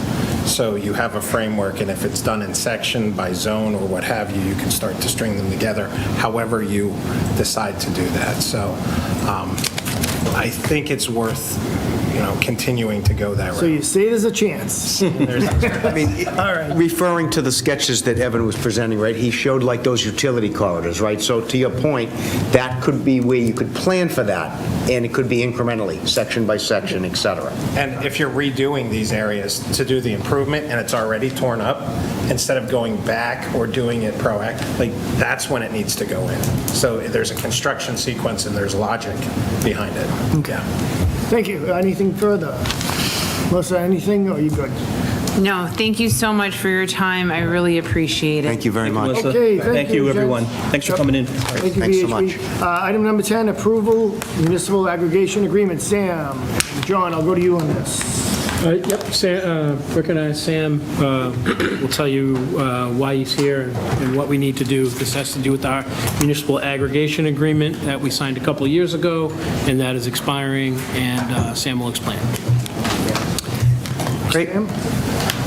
Sorry to make a long meeting longer, and I'm sorry to bring you back to electricity after the wonderful break that Nick described from the substation to the road redesign. But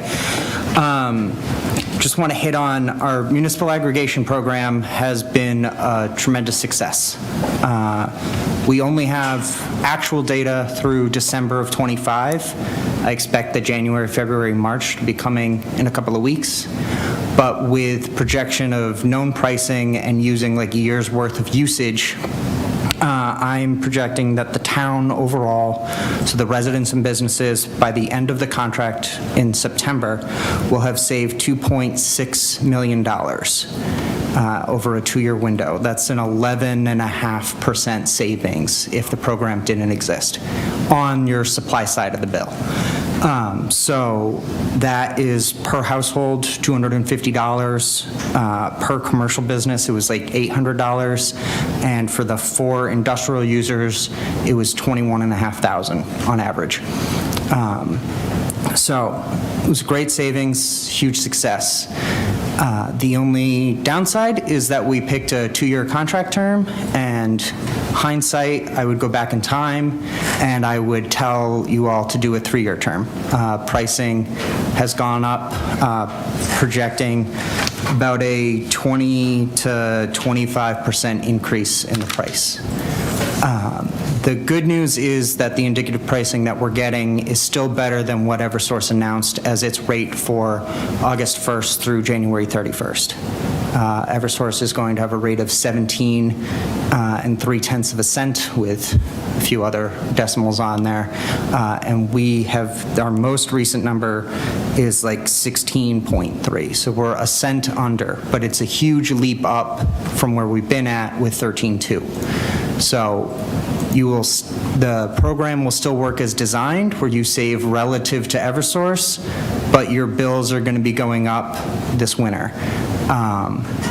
So the request is we need a new contract in place by the end of July to be able to make the letters and the announcements and do all of the legal requirements. But given the high and somewhat unpredictable nature of things driving the energy markets right now, we wanted to get permission early from the board to empower the administrator to sign an advantageous contract between now and that July period. Whatever, as we work with the consultant, seems to be the best opportunity. Either we're looking for a good news week and markets want to calm down and we get a local low, or we act sooner rather than later because prices have continued to tick up with every indicative pricing that we've gotten over the last 2 months. So just for clarification, our vote tonight would be to allow John to sign when we think the rate is in our best interest. In our best interest, right. The one piece of guidance that we're really seeking, because we're not looking to change anything about the plan as far as the other more green alternative options, I think we'll just leave that as is. They weren't very popular, they weren't really being touched, but we have to offer them, and it doesn't cost us anything to offer those. We just want to get a sense of if the board wants to do a 1-year, a 2-year, or a 3-year. The 18 and whatever the 36, the in-between month options don't really make sense, and they just switch us from starting in the fall to starting in the spring, and they're actually a little bit more expensive because you get a second winter in there. So 1 year, 2 year, 3 year option. 1 year, we're hoping that prices are just high right now, and when they come back down, we can get a better rate next year. 2 year is, we think that the energy market is still a problem, and it's going to take a longer time to recover. And 3 year is, this is the best it's going to be for a long time, so let's lock in. I would hedge toward 1 because our goal is to still always beat Eversource, and so we don't want to end up being high and locked in too high and then have to tell people get out of the program, or we cancel it and then have to go back to the DPU to restart it and do all of that stuff. So I'm hedging. I would recommend closer to 1, and we just kind of ride the wave, and as long as we keep beating Eversource, we're at least doing the job that the program is set out to do. But that's a decision that I also wanted to make sure that you guys were aware of, because we are looking for sort of a broad sweep of approval. I have a question. This sounds like it's going to take a lot of discussion. Is there any problem if we had you come back and the board had questions for you so that we have more time to get So you only have 2 more meetings scheduled before we would have to have a contract in place. So we can absolutely try to kick things around, but the recommendation from the consultant was to try to give JD a lot of authority to just maximize the best opportunity. So if you wanted to set guidelines and guidance, we could do that, or if you want to have us come back, that's, again, up to your guys' discretion. Mr. Chairman, I'm in favor of giving JD that Oh, yeah, no, I'm authority tonight, absolutely. just in case things change. So I was looking Because July will be here. Here's what I was thinking is, we'll take a vote to approve John to be able to sign, but come back at our next meeting with more information, and, because I know we have a lot of questions. Is that okay with everybody, or do you? I guess I just have, are we also voting on the term? No. Well, Yes. Well, so I'm asking for you guys to maybe recommend a term, but yeah, I mean, there's a lot to digest with this, so I understand if this sort of vague request is uncomfortable, but again, I think generally it should be a 1-year proposal and go with the best pricing. The difference between 1 and 3 years is 0.3 of a cent. So it's not like we would be saving a huge amount by trying to lock in on a longer term. It's. Does anybody want to vote on this? Mr. Chairman, can I just add to it that the, if the experts, our consultants were telling us,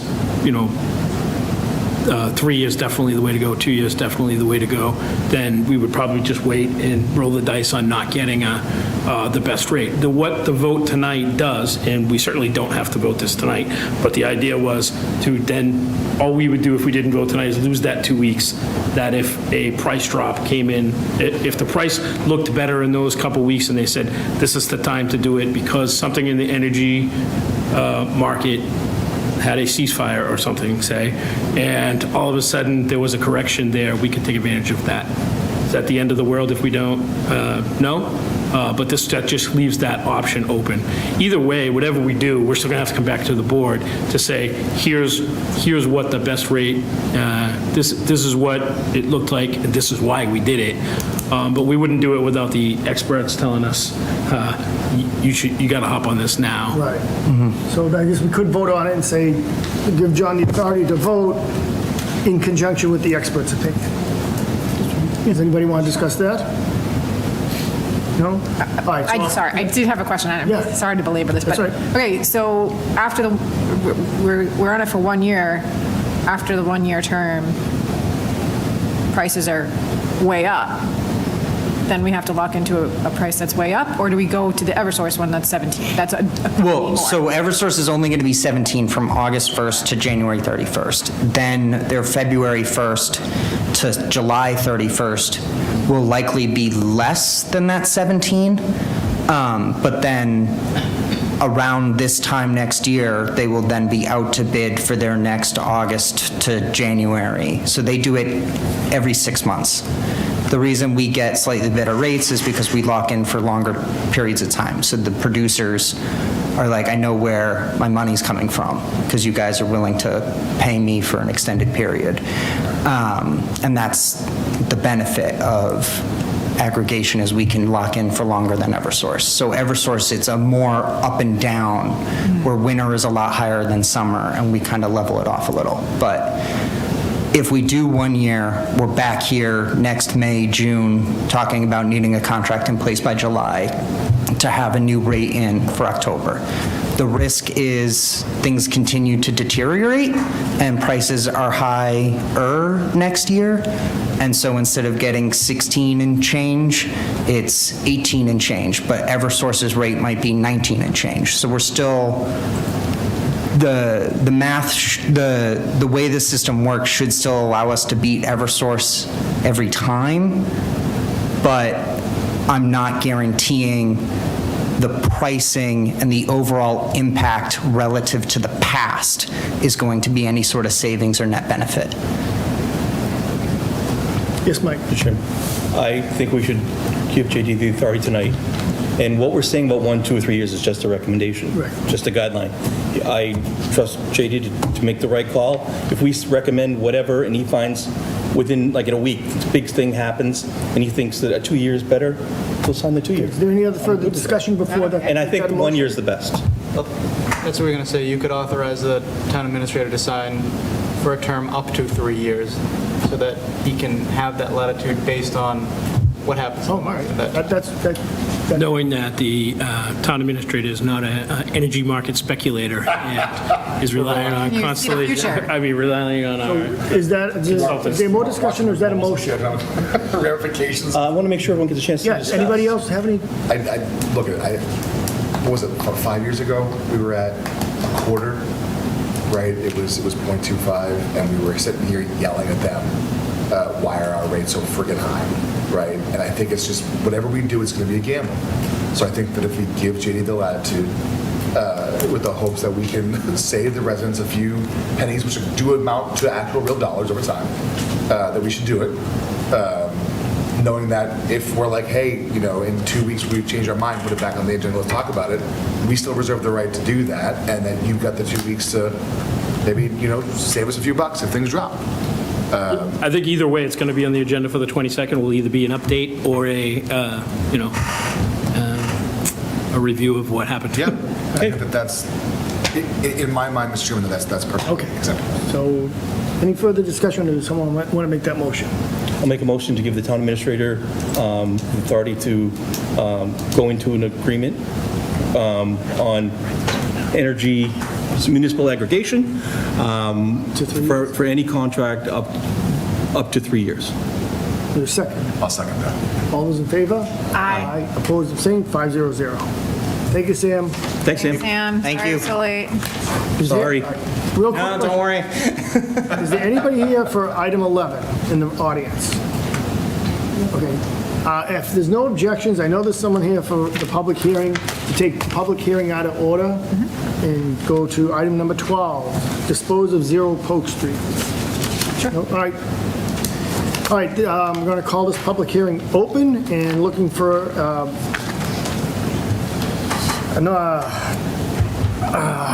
Looking for a motion to approve the advertisement as written. So moved. Second. All those in favor? Aye. Aye. Opposed, abstained, 500. Anybody that wants to speak on, Might want to start with the I'm going to start with Patrick. Patrick first. All right, Patrick.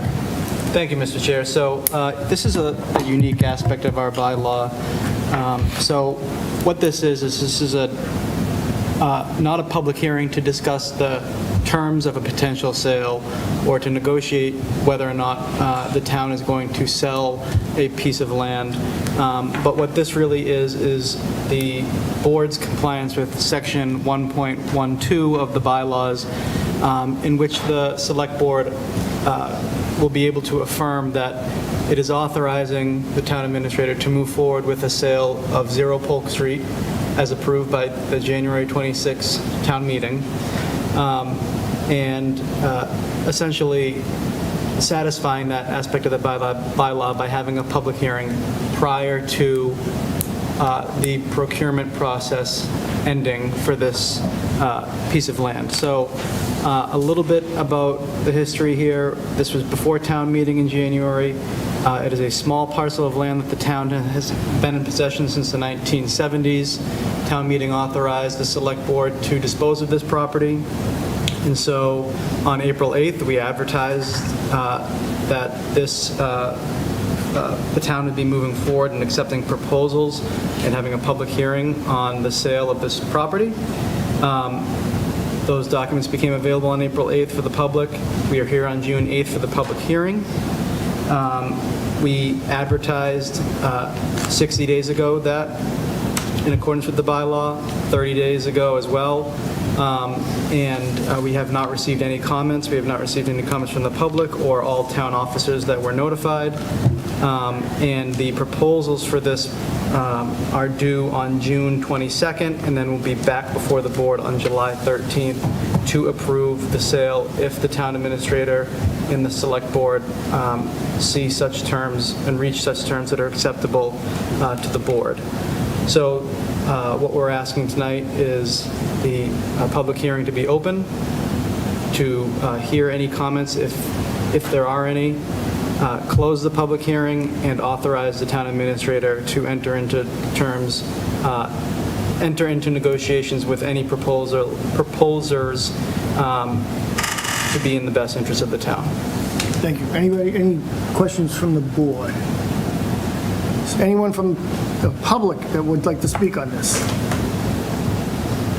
Sure. You're just going to come up and identify yourself? Sure. I'm Sean McSheffrey. I own one of the abutting properties.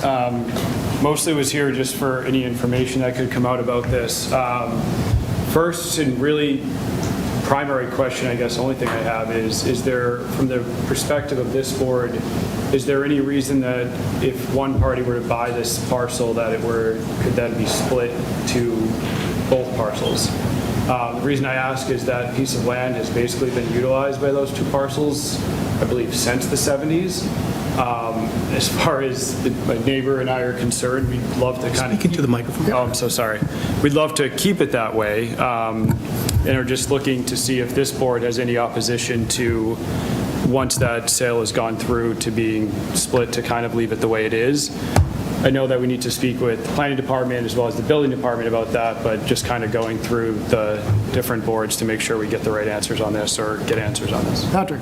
So I would sort of caution the board to answer any questions related to from potential proposals at this time. Sure. They can be submitted until June 10th through the procurement process. That generally, but I will say that generally that question is sort of outside of the scope of this hearing and outside the scope of whether or not, that's sort of a question that would come at a later point. And I think that answering the question would almost be an unfair or not really compliant with best practices for the disposition of land. Those are the types of things that would be negotiated in a closed session probably.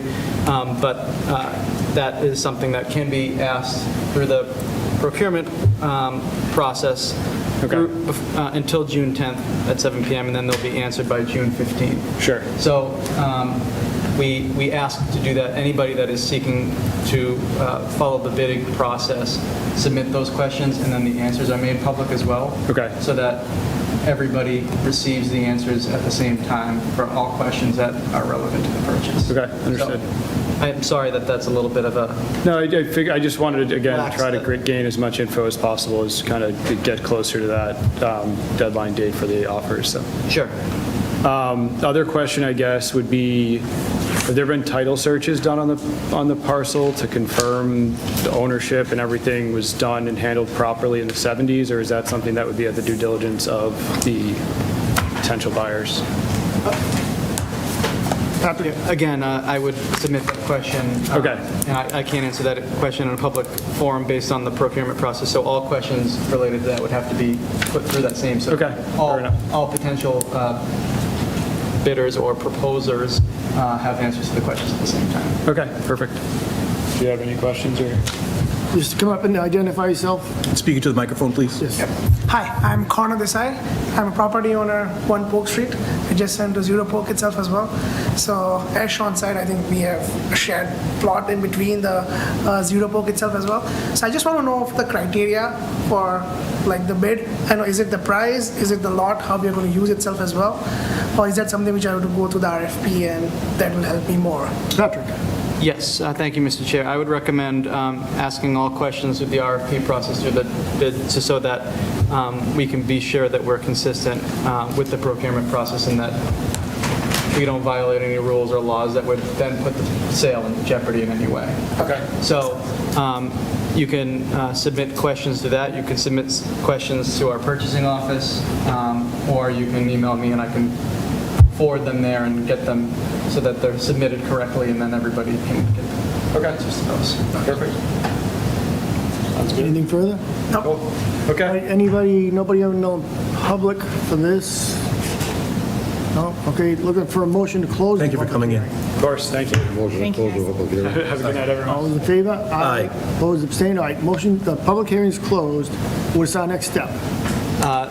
Mr. Priest has a motion. Let's open up for 2 seconds. Before I read this, I do have one question. Let's just say things fall through and they go, oh no, we're not going to do that, and no one buys the land. What happens? We just hang on to it?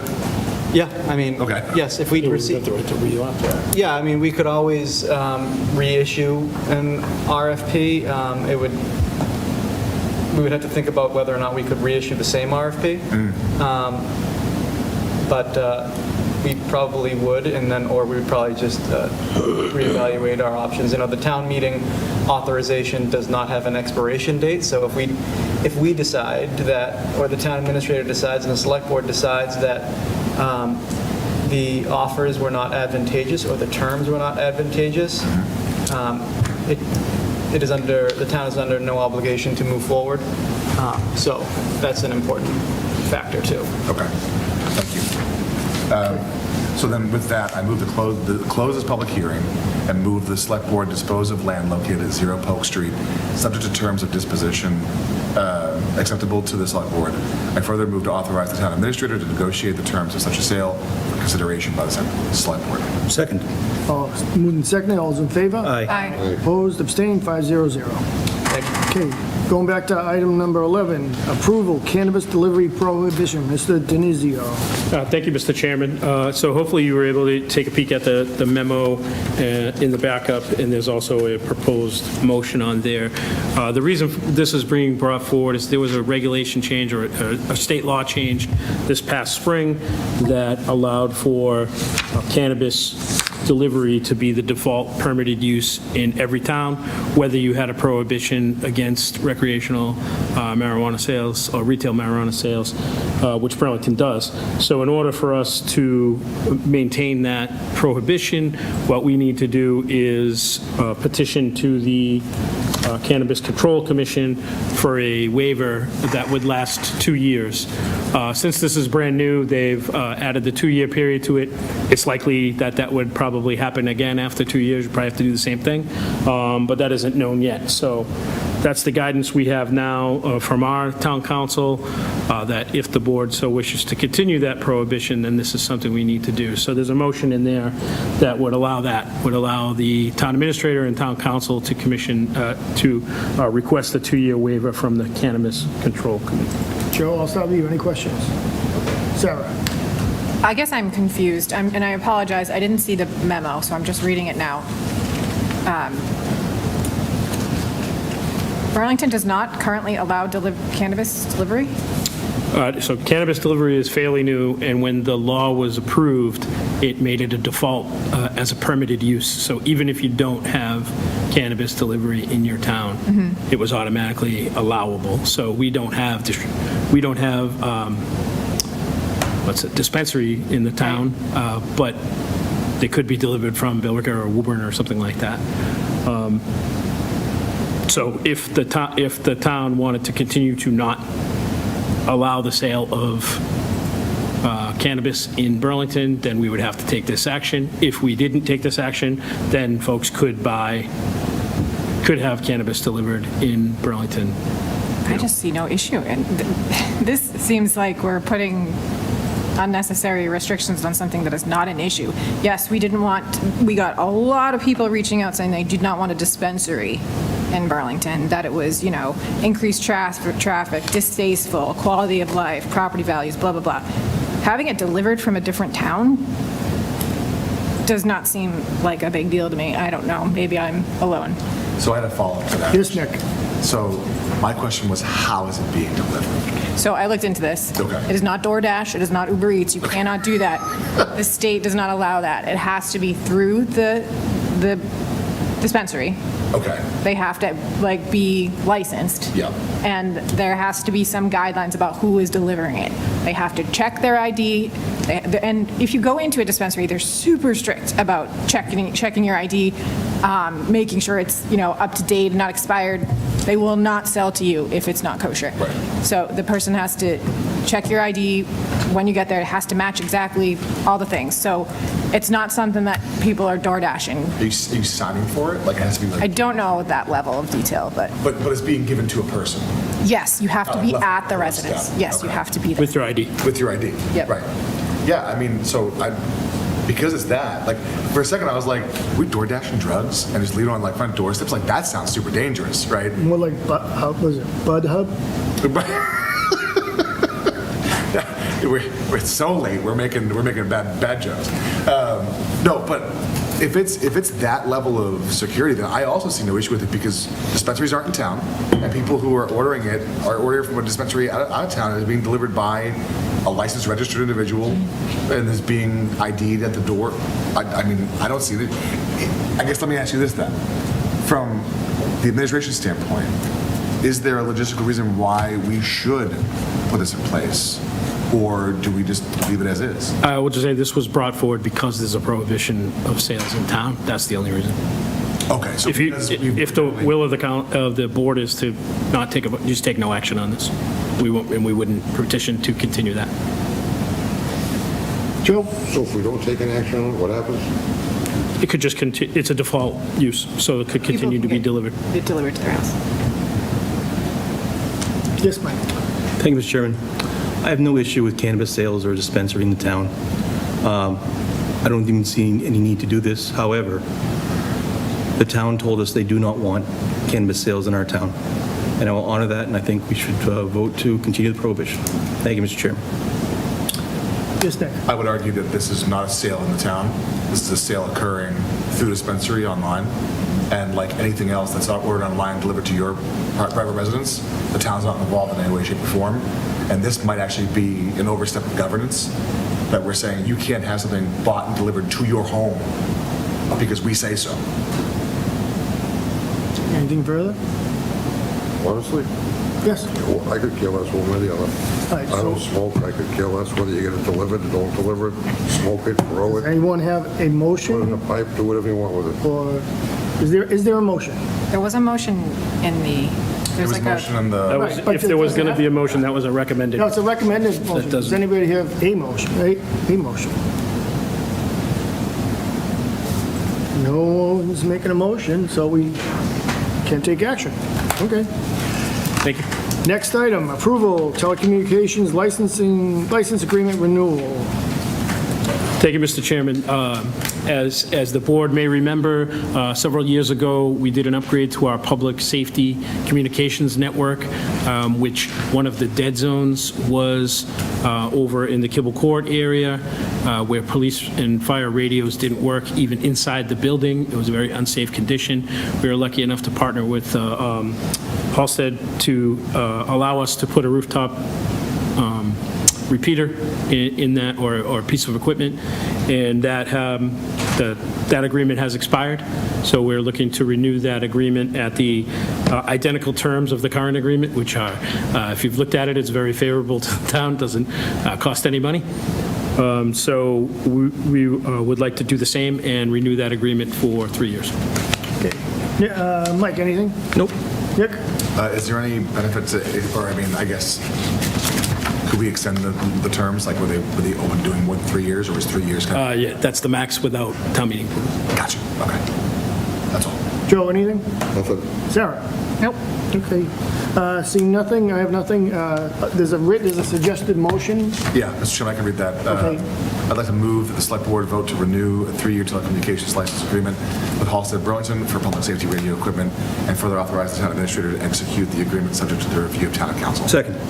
Okay, moved and seconded. All those in favor? Aye. Opposed, abstained, 500. Item 14, approval waiver of earth moving permit for town projects. John? Thank you, Mr. Chairman. We're looking to waive permits for these two projects, for the police station in the Fox Hill School, 2 town projects. Some projects that will be moving soils either into or out of town are required to have an earth moving permit approved by the Select Board. Section 4-4.2.2.6 of the bylaws allows the Select Board to waive the permit, which this board has done in the past. Well, maybe not this exact makeup of the board, but the board has done it in the past. So we're asking for the same, to waive the requirement that the 2 town building construction projects, the police station and the Fox Hill, have the permit be waived. Joe, any questions? I just want to add one more piece to that. On the Fox Hill School request, there's also an additional piece. So Section 4.2.2.9 allows the Select Board to waive strict compliance with the standards of the bylaw. So one of those standards, there's a bunch of them, but one of the standards is that the earth moving only take place between 7:30 and 5 p.m. That doesn't match up perfectly to construction. Construction can happen from beginning at 7:30 a.m. to 5 p.m. The construction can happen at 7. So what they're looking to do is just have a waiver so that they could start the earth moving, which is happening as part of the construction, also at 7. So now their allowable hours for construction and earth moving would be the same. 2 votes or 1? Does that require 2? No, I think it's 1? All right. 1 vote. Sarah? Okay. Joe? So I have no problem waiving this at all, but when they do move that stuff, they still have to give you a route? Yeah, they're in the drive. No, I didn't have anything in my backup, so. Oh, okay. That's my fault. Mike? Sorry. But they still have to give you a route, they have to put down the stuff, the stone in the beginning and all that kind of stuff, Yep, right? yep. And they check with the police department to say, we're using Center to Cambridge or Center to Wynn to the highway. Okay. I will say the police station probably had some that was... Just waiving the actual permit. Correct. Fee of this thing, right? Whatever it is. Waiving because normally it would have to have a public hearing. Right. And there would be a cost to that. We're waiving the public hearing, the cost, and the actual permit itself. Perfect. Okay, I'm in favor of this. Mike? I'm not in favor of changing the hours. It's just a half hour. We have those hours for a reason. But I'm fine with the rest of it. Thank you, Mr. Chairman. Nick? Remind me of the hours again? 7. 7 versus 7:30? Yep. Yep. So construction project can have operations beginning at 7. For the earth moving, either coming in or going out, they would have to wait till 7:30. Honestly, I don't think it was a big hardship, but I think it's just so that there aren't any problems with just scheduling. I think I agree with Mike. I'm not in favor of the half-hour adjustment. I feel like that's something that they can Wait a half hour. work around. But I'm fine with waiving the actual permits. I see the Fox Hill transit, but once it goes down, plan path for travel, westward to Route 62. Okay. Yep, okay, yeah. I'm fine with the paths and the submission. I'm not in favor of the half-hour adjustment, but the will of the board. If there's nothing further, I'll be looking for a motion. How are you going to word that? Because I don't know how we word that, because I agree, because both of these projects are in residential neighborhoods, smack in the middle. All right, looking for a motion to waive the permits with no change in the hours, I guess would be. So moved. Second. All those in favor? Aye. Opposed, abstained, 500, no hours change. Item 15, John, annual administration contract and evaluation. Thank you, Mr. Chairman. So Patrick and I are just finishing up our first full fiscal year here, so there's a couple of annual items for the board to weigh in on or vote on. The first one is an annual evaluation. We shared a copy of the evaluation tool. Hopefully everybody had a chance to take a peek at that. We got that tool from our town council. When Paul had his first one done, we didn't have a tool. Ironically enough, it's the same one Patrick's used in Andover. So basically what we're looking at today is for the board to confirm that we want to do annual evaluation of both of us, and then to sort of set a schedule on how that's going to happen. And if anybody, I know Sarah had said she hadn't been through this before, so I can kind of just give an overview about how it works. If that was helpful, I know the rest of you had, but basically what happens is you take that tool, you fill out the tool, you fill out the evaluation. So one person is designated to summarize. Since we'll both be getting evaluated, we'll probably have the HR director maybe summarize those. Then either the board, each one of you individually, or can identify someone to review that document, and then that document, at least the one for the town administrator, is then reviewed in a public setting at a meeting. That's fairly new to the law, which matches up to how they do superintendent evaluations also. So the time frame we've used in the past was to give folks a month to fill out the evaluation. If that makes sense, we could aim to have them back and initial review for the July meeting, and then have the public review at the August meeting, or it could be done at the July meeting. I guess it depends how fast everybody gets the evals done. Does everybody think a month is good enough? Sure. Okay, all right, yeah, we'll give it that. Okay, so there's no vote required for that. The last one, it does require a vote. So this is to set the annual rate of, I'm sorry, did you have a question? Are you moving to the next one? No, I'm still on item 15, but the second part of 15. Okay, so the only thing I want to talk about evals real quick.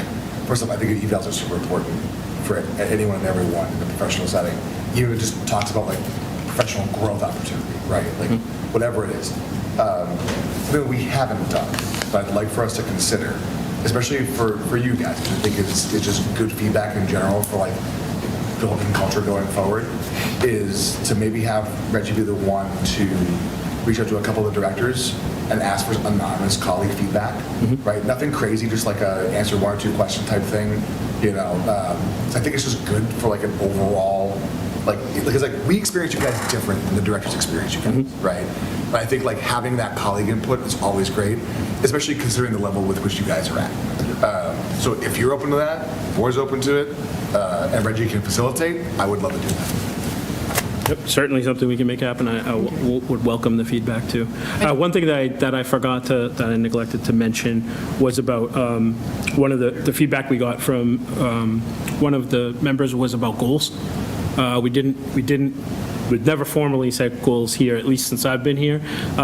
We informally sort of had a set of goals for our first year, and happy to review those when we review the evaluation, but we're also willing to formally set goals if the board so wishes to. So I think that's probably something we can just talk about at the next meeting or the meeting after, and just identify how we want to get those goals done. Yeah, thank you, Mr. Chair. I think this is something that I've been meaning to bring up with this board, with this body. The fact that I've been here more than 2 years and there hasn't even been any discussion about a review or evaluation. And from my understanding, the school committee does an evaluation of their superintendent every single year. So I feel like this is something that we should be doing on an annual basis. And I know that there is nothing in a bylaw or a special act or anything saying that we have to. I even talked to Betsy about it. I was like, have you guys been talking about putting this in the charter? Because it doesn't exist right now. Sorry, with the government review committee. Because, like Nick said, I think constant review against goals is absolutely necessary. And the fact that it hasn't been done, it's like, what is happening? What have you guys been doing? Like, it's crazy to me. I'm sorry, this is coming from an person in HR. So I really feel like that is a common sense, good practice, and should be put into some sort of bylaw or in the charter that the select board should be doing an annual review of the town administrator. That is the most basic responsibility that we have.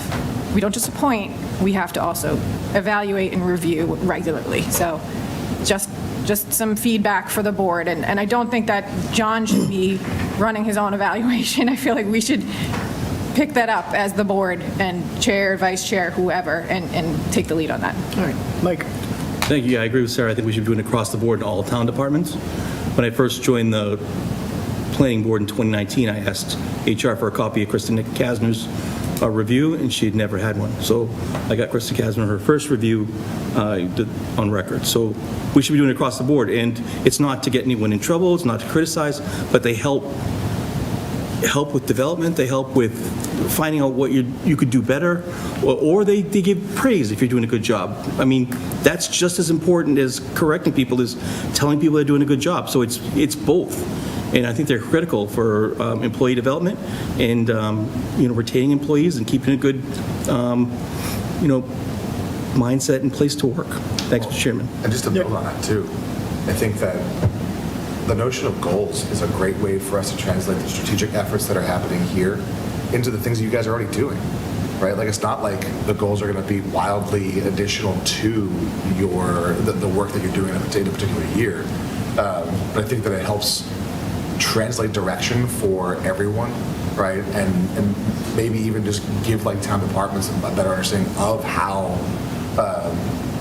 what's happening at a board level translates into the operational day-to-day of town hall, which again I think you guys are already doing, right? Like there's nothing saying that like you aren't doing these things already, or that any future town administration wouldn't be doing these things. But to Sarah's point, I think now's a great opportunity to build the mechanism in, right? So that should a future board encounter a future town administrator, they have a preset, opportunity to, formally evaluate. Because we love you guys. I hope that's been abundantly clear. One more point, I'm sorry, I won't belabor it. And I mean, adding on to that and baby steps here, I understand. As a select board, we should also be setting goals for ourselves. Yes. For ourselves, as a body. And I don't think that's ever happened. It has kind of in strategic planning, but... Yeah. Right, and that's strategic planning is the time to be doing that. Right. That's when we should be doing. But So can we set up a strategic planning meeting in the next month or so? Sure, we'll send out you're the chair, a schedule to grab dates, available dates from everybody. Okay. Fun July meeting, we'll do dogs and burgers and we'll... So do we have to make one vote on the, John, you want to? Correct. So the contract for the assistant town administrator requires that the board annually set compensation, and there's a provision in there that it be no less than the rate of increase for the A&P compensation plan. I think the ATA's or Patrick's performance during the first year has exceeded all expectations. Put plainly, we hit the jackpot.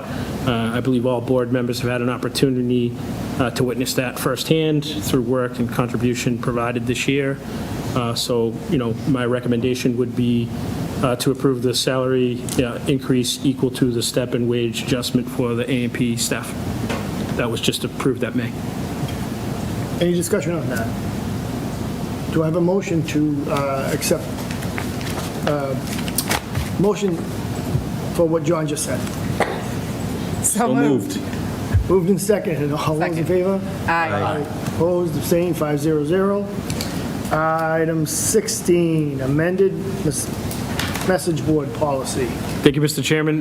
Just one more try at the message board. Right after we approved it last time, we realized there was a sentence in there that didn't make any sense. I think everybody, what's that? You want me to explain it? Yes, go. Okay, sorry, thank you. Is that okay, Mr. Chair? Yep, absolutely. Okay, so there's two tiny little things that the language just didn't jive, and I should have clocked it earlier, but anyway, under eligibility, the original statement was, use of the town message board is limited to town-sponsored events and announcements.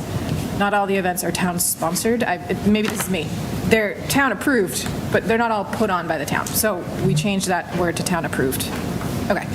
2, there was a bullet point about religious messages. It said the original one was religious messages or promotion, not allowed. Religious messages or promotion of events affiliated with religious organizations.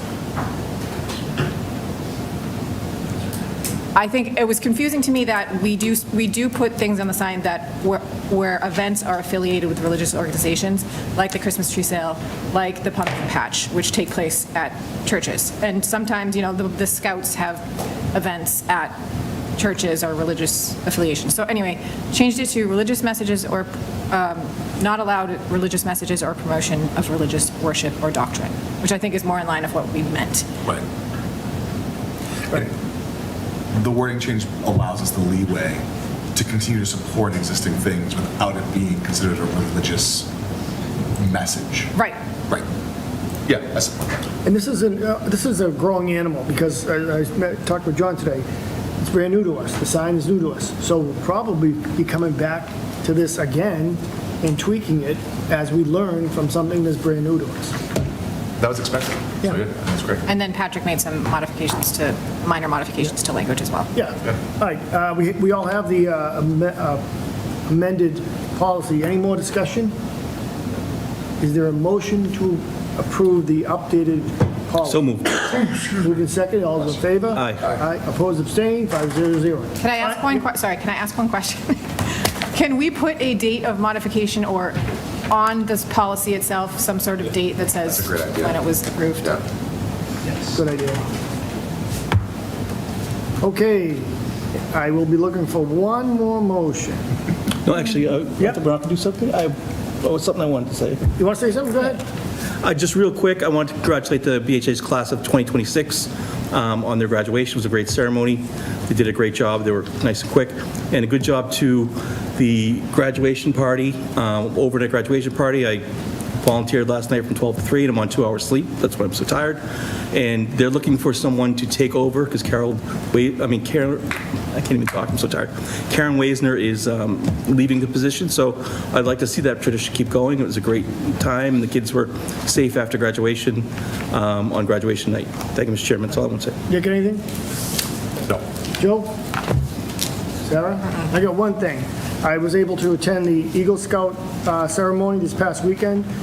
Giovanni Doran, Maran Khalil, and Christopher Peckham all earned the rank of Eagle Scout. And when I heard what they had to go through to get that, and Mike, you're an Eagle Scout. I am.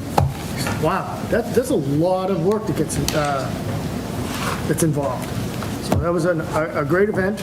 And other than that, Oh, Mr. Chairman. yes. Thank you for going. Because I'd be remiss if I didn't say it. The parade, July 4th, Saturday, starts at 11. Get your lawn chairs out. It is happening. Pray for sunshine. Any questions, you can reach out to me directly or find us on Facebook, Burlington 4th of July Parade Committee. That's it. Thank you. Okay. I make a motion that we adjourn. Second. The watch party, the first watch party is... Friday night? It's Friday night at Tony Cecil. Okay. All right, motion has been made to, made Second. and seconded. All right, all those in favor of adjourning? Aye. Aye. Opposed, abstained.